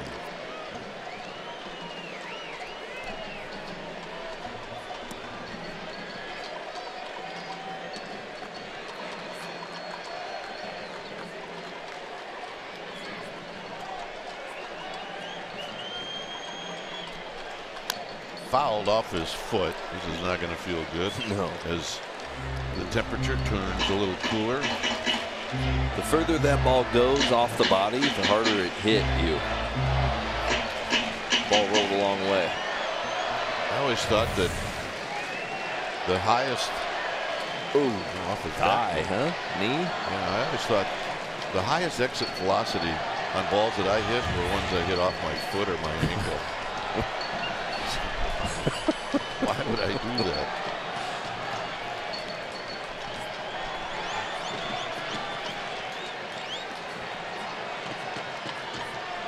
It's 2 and 2.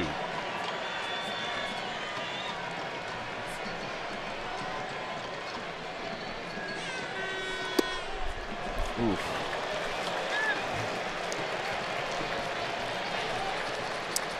So Maranta is going to take a little bit of a walk. He goes to the rosin bag. This was a close pitch. And he goes in favor of Lowry.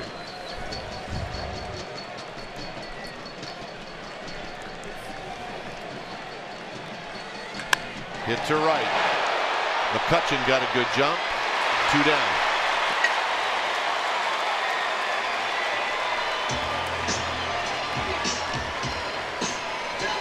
And here's Davis. Designated hitter, number 2, Chris Davis.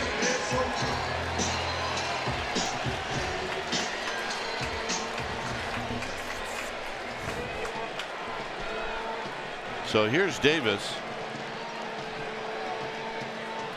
Davis likes that first pitch. And there's a called strike.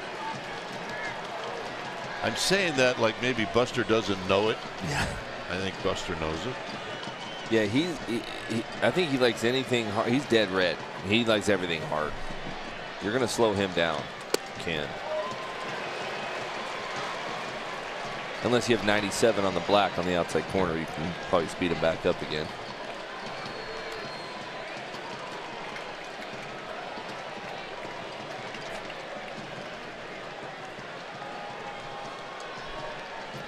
Here's the 0-2. He got him, and that'll end the inning. Giants will face an old friend as we go to the 11th.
AT&T, official sponsor for Extra Innings.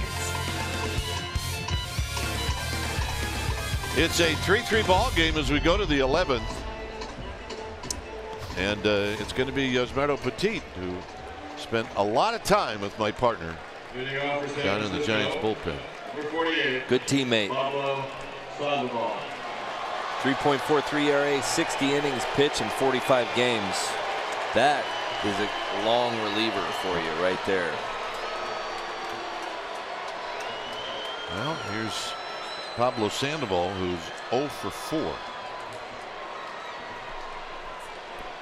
Lucroy setting up out over the plate, and it's outside 1-0.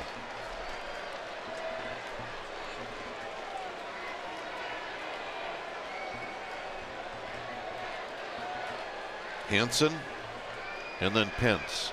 Lucroy set out over the plate, swinging a foul. That one leaked towards the middle of the plate, and it's 1 ball and 1 strike.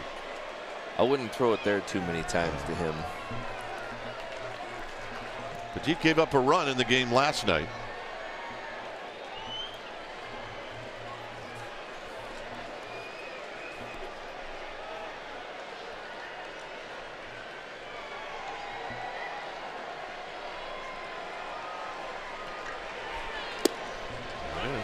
There's that paint you're talking about. Yep. It's 1-2. We'll change up.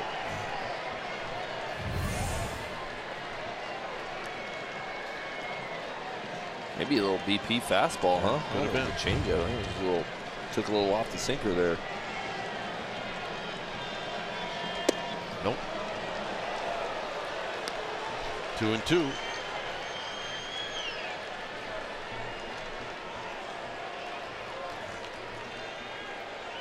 See if Lucroy at all ever sets up in. He does not. 3-2. Good take right there by Pablo. Surprised he took it. That's a Pablo pitch. Yeah. You know, down around the knees.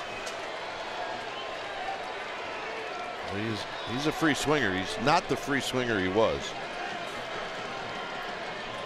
3-2.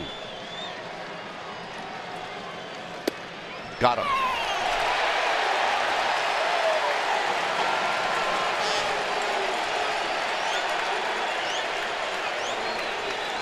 I think I kind of agree with Pablo. I think that was a little outside, but it's pretty close to take too on top of it. But like I said, I say many times, somebody's going to be mad. Here's Hansen.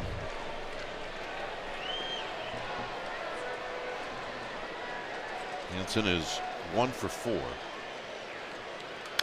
Fouls it back. Hansen struck out really to end the game in the 9th, but the ball got away from Fegley. Hansen reached on a wild pitch, and then Pence doubled down the right field line to tie the game.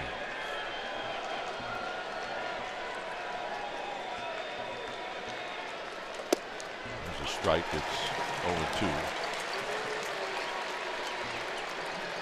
You'd almost, if you know Petit, you almost want to get up on the plate. Yeah, force him to, because then it becomes the middle. Yep.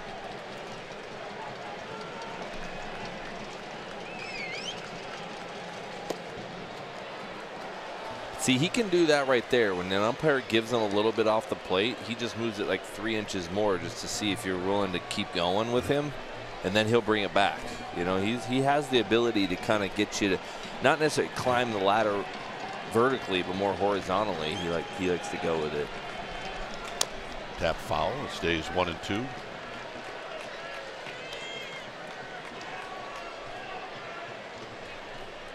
Giants have 6 hits.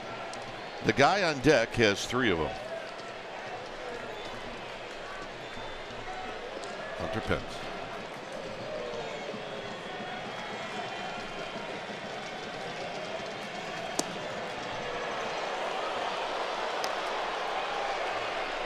If they ever gave Petit that pitch,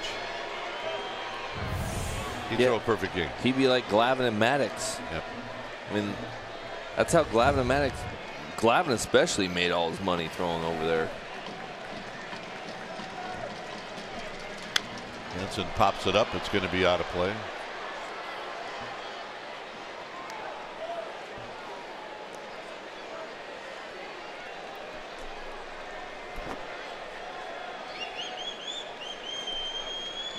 Hansen's the guy you want on.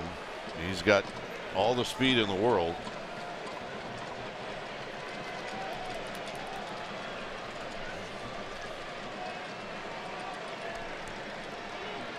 Now he asks for time.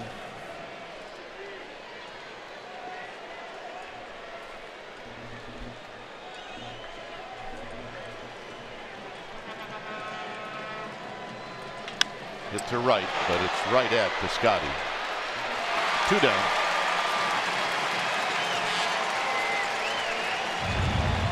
Here's the play that tied the game after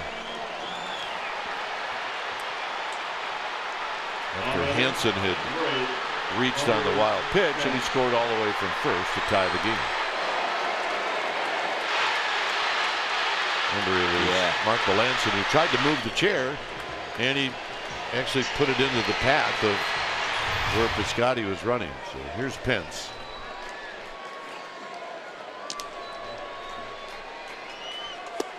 And a first pitch strike right down the middle of the plate.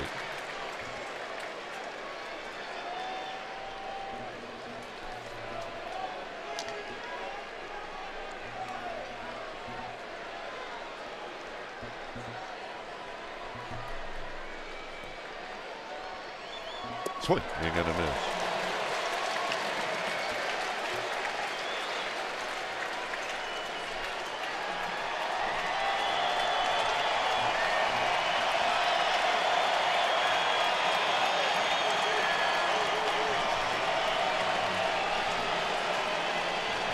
Oh, 2 pitch to Hunter Pence. And he tomahawks a high fastball and he stays alive.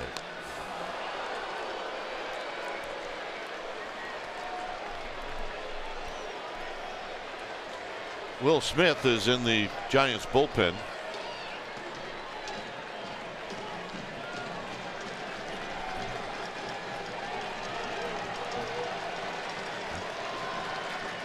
Pence down the line, foul.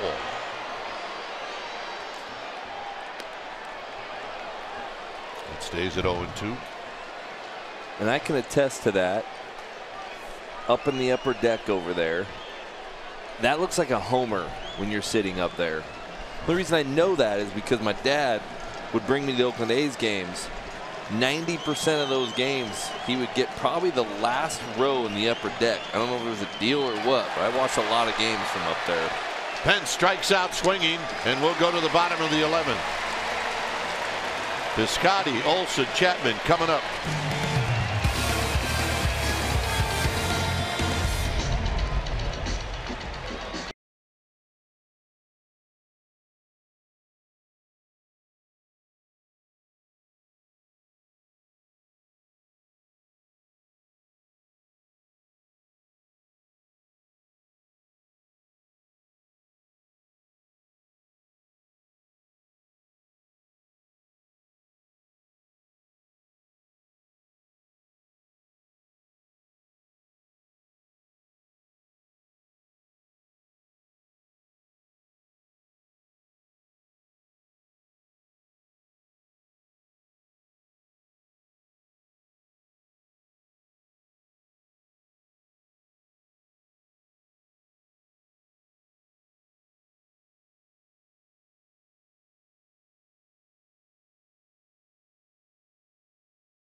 weekend celebration to Barry Bonds. This Bonds special event ticket package includes a statuette commemorating Barry's 35 splash hits and the rubber chicken walk counter, and a ticket to the Pirates-Giants game. Visit sfgiants.com/special events for tickets, and on Saturday, Barry Bonds number 25 will be retired during a pregame ceremony. Come out early to pay tribute to Barry as the ceremony starts at 5 p.m.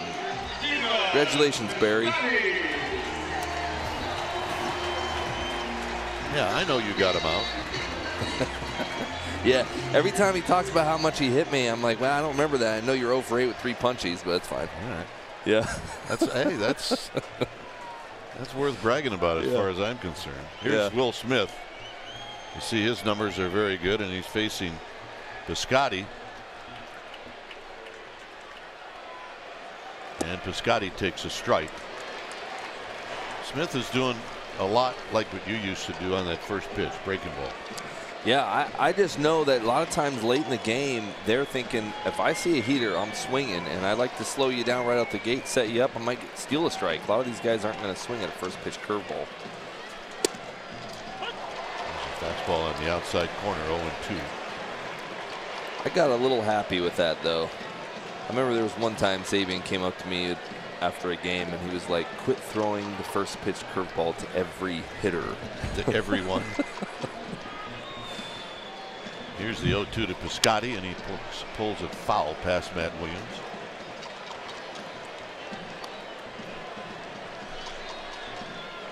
Fowler's on deck, and then it's Chapman. This is the 11th.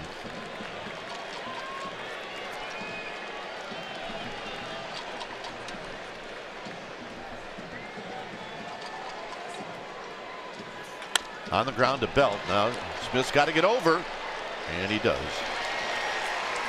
Why did I think at the beginning that was going to be a problem? It turned out it wasn't even close. Yeah, I think I'd be giving a little bit of a side look to Belt, being like, hey, buddy, Center fielder. you might want to take that. I don't really want to run real fast right now. You know? I see what you're saying. Yeah. You want Belt to take it. Yeah, what are you making me run over there for? We don't know how much sleep time Belt has gotten in a bed for the last couple of days. Here's Fowler, who takes a strike on a what? A curveball. On a curveball, first pitch. Lefty on lefty, I'll give that to him. But hey, the way I looked at it, if you got it, flaunt it. He's got a good one working. Little jam shot, and it's going to be Crawford who does it again. I mean, you have got to be kidding me. They should just mail him the Gold Glove right now and just assume it's going to be his. Shouldn't be a vote. Brandon Crawford's putting on a show, at least on balls in the air, that we haven't seen in a very long time. What a great catch.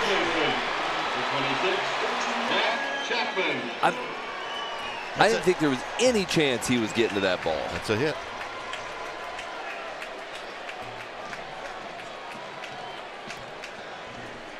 Here's Chapman. Will liked it. And a first pitch fastball down low. There's some pitchers that might want to bring Crawford his dinner today. Yeah. They shouldn't make him walk and go get his own food. Crawford is offensively 0 for 4 with 3 strikeouts.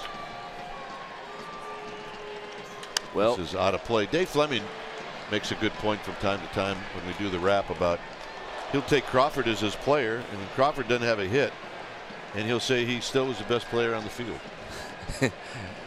Hey, well, the way I look at it is he's not allowing his hits, or his at-bats, I guess to say, you know, get in the way of how he's playing defense. Or if you put it another way, if I'm not getting any hits, you're not getting any somebody hits. else ain't getting hits Good either. point. Takes a lot of hits away from people.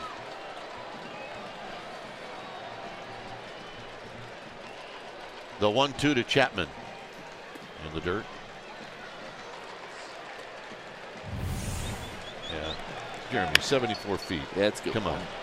74 feet. It's only half. That's only half what he went there on the last one. He should have plenty of energy for that. Oh my goodness. 2-2.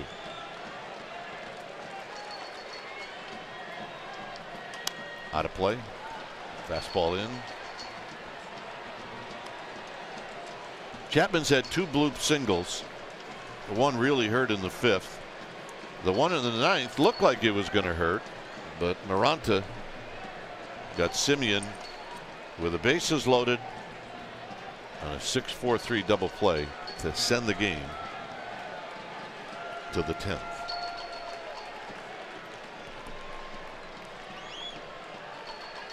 On the ground up the middle and a base hit.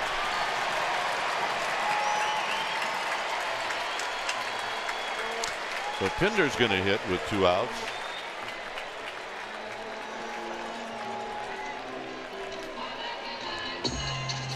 So that's 3 hits for Chapman, and none of them have gone more than 120 feet. Yeah, man.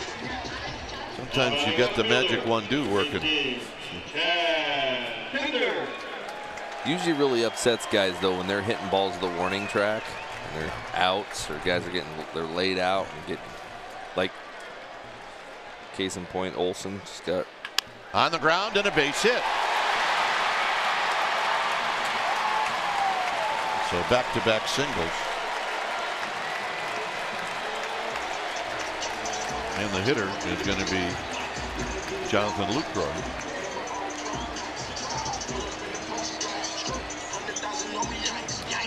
So 2 out singles.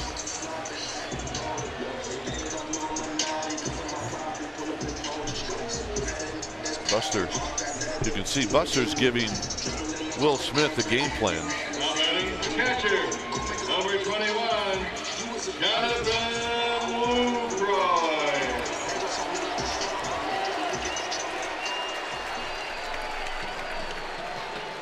Well, guess who used to catch Will Smith in Milwaukee? Jonathan Lucroy.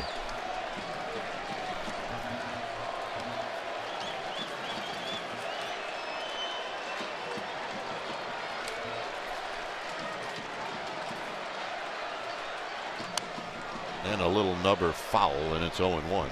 Another breaking ball. And off the bat.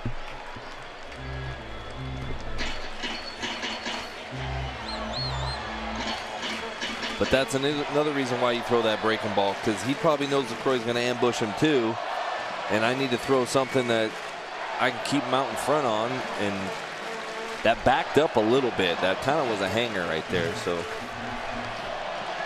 that's why he got some wood on that ball. Lucroy started to go, but held up. It's 1 ball and 1 strike.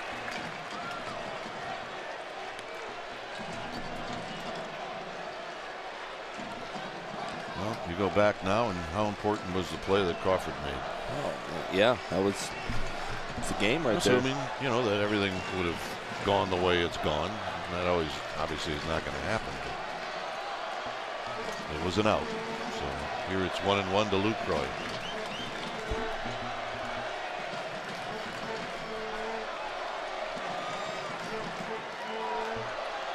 Double look to second. 1-2. Lucroy's going, that's not a strike. He must have been in the dugout the whole game. He's not checking the TV monitors.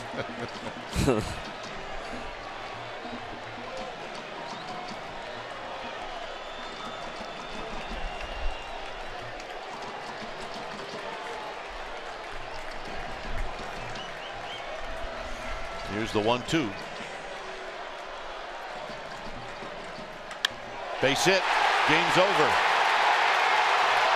So the A's come back. Is Lucroy.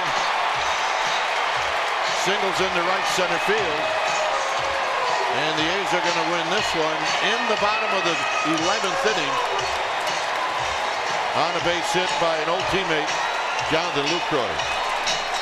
Well, hey, that's a tough loss, but a good ball game. It was a great ball game. It was a weird ball game, but I think both teams didn't want to give in. And someone's got to win the game. You know, unfortunately, the Giants aren't at home, so they don't have a chance to retaliate. Final score, the A's beat the Giants 4-3. Thanks for joining us. Stay tuned for Giants Postgame Live, presented by Toyota, which starts right now.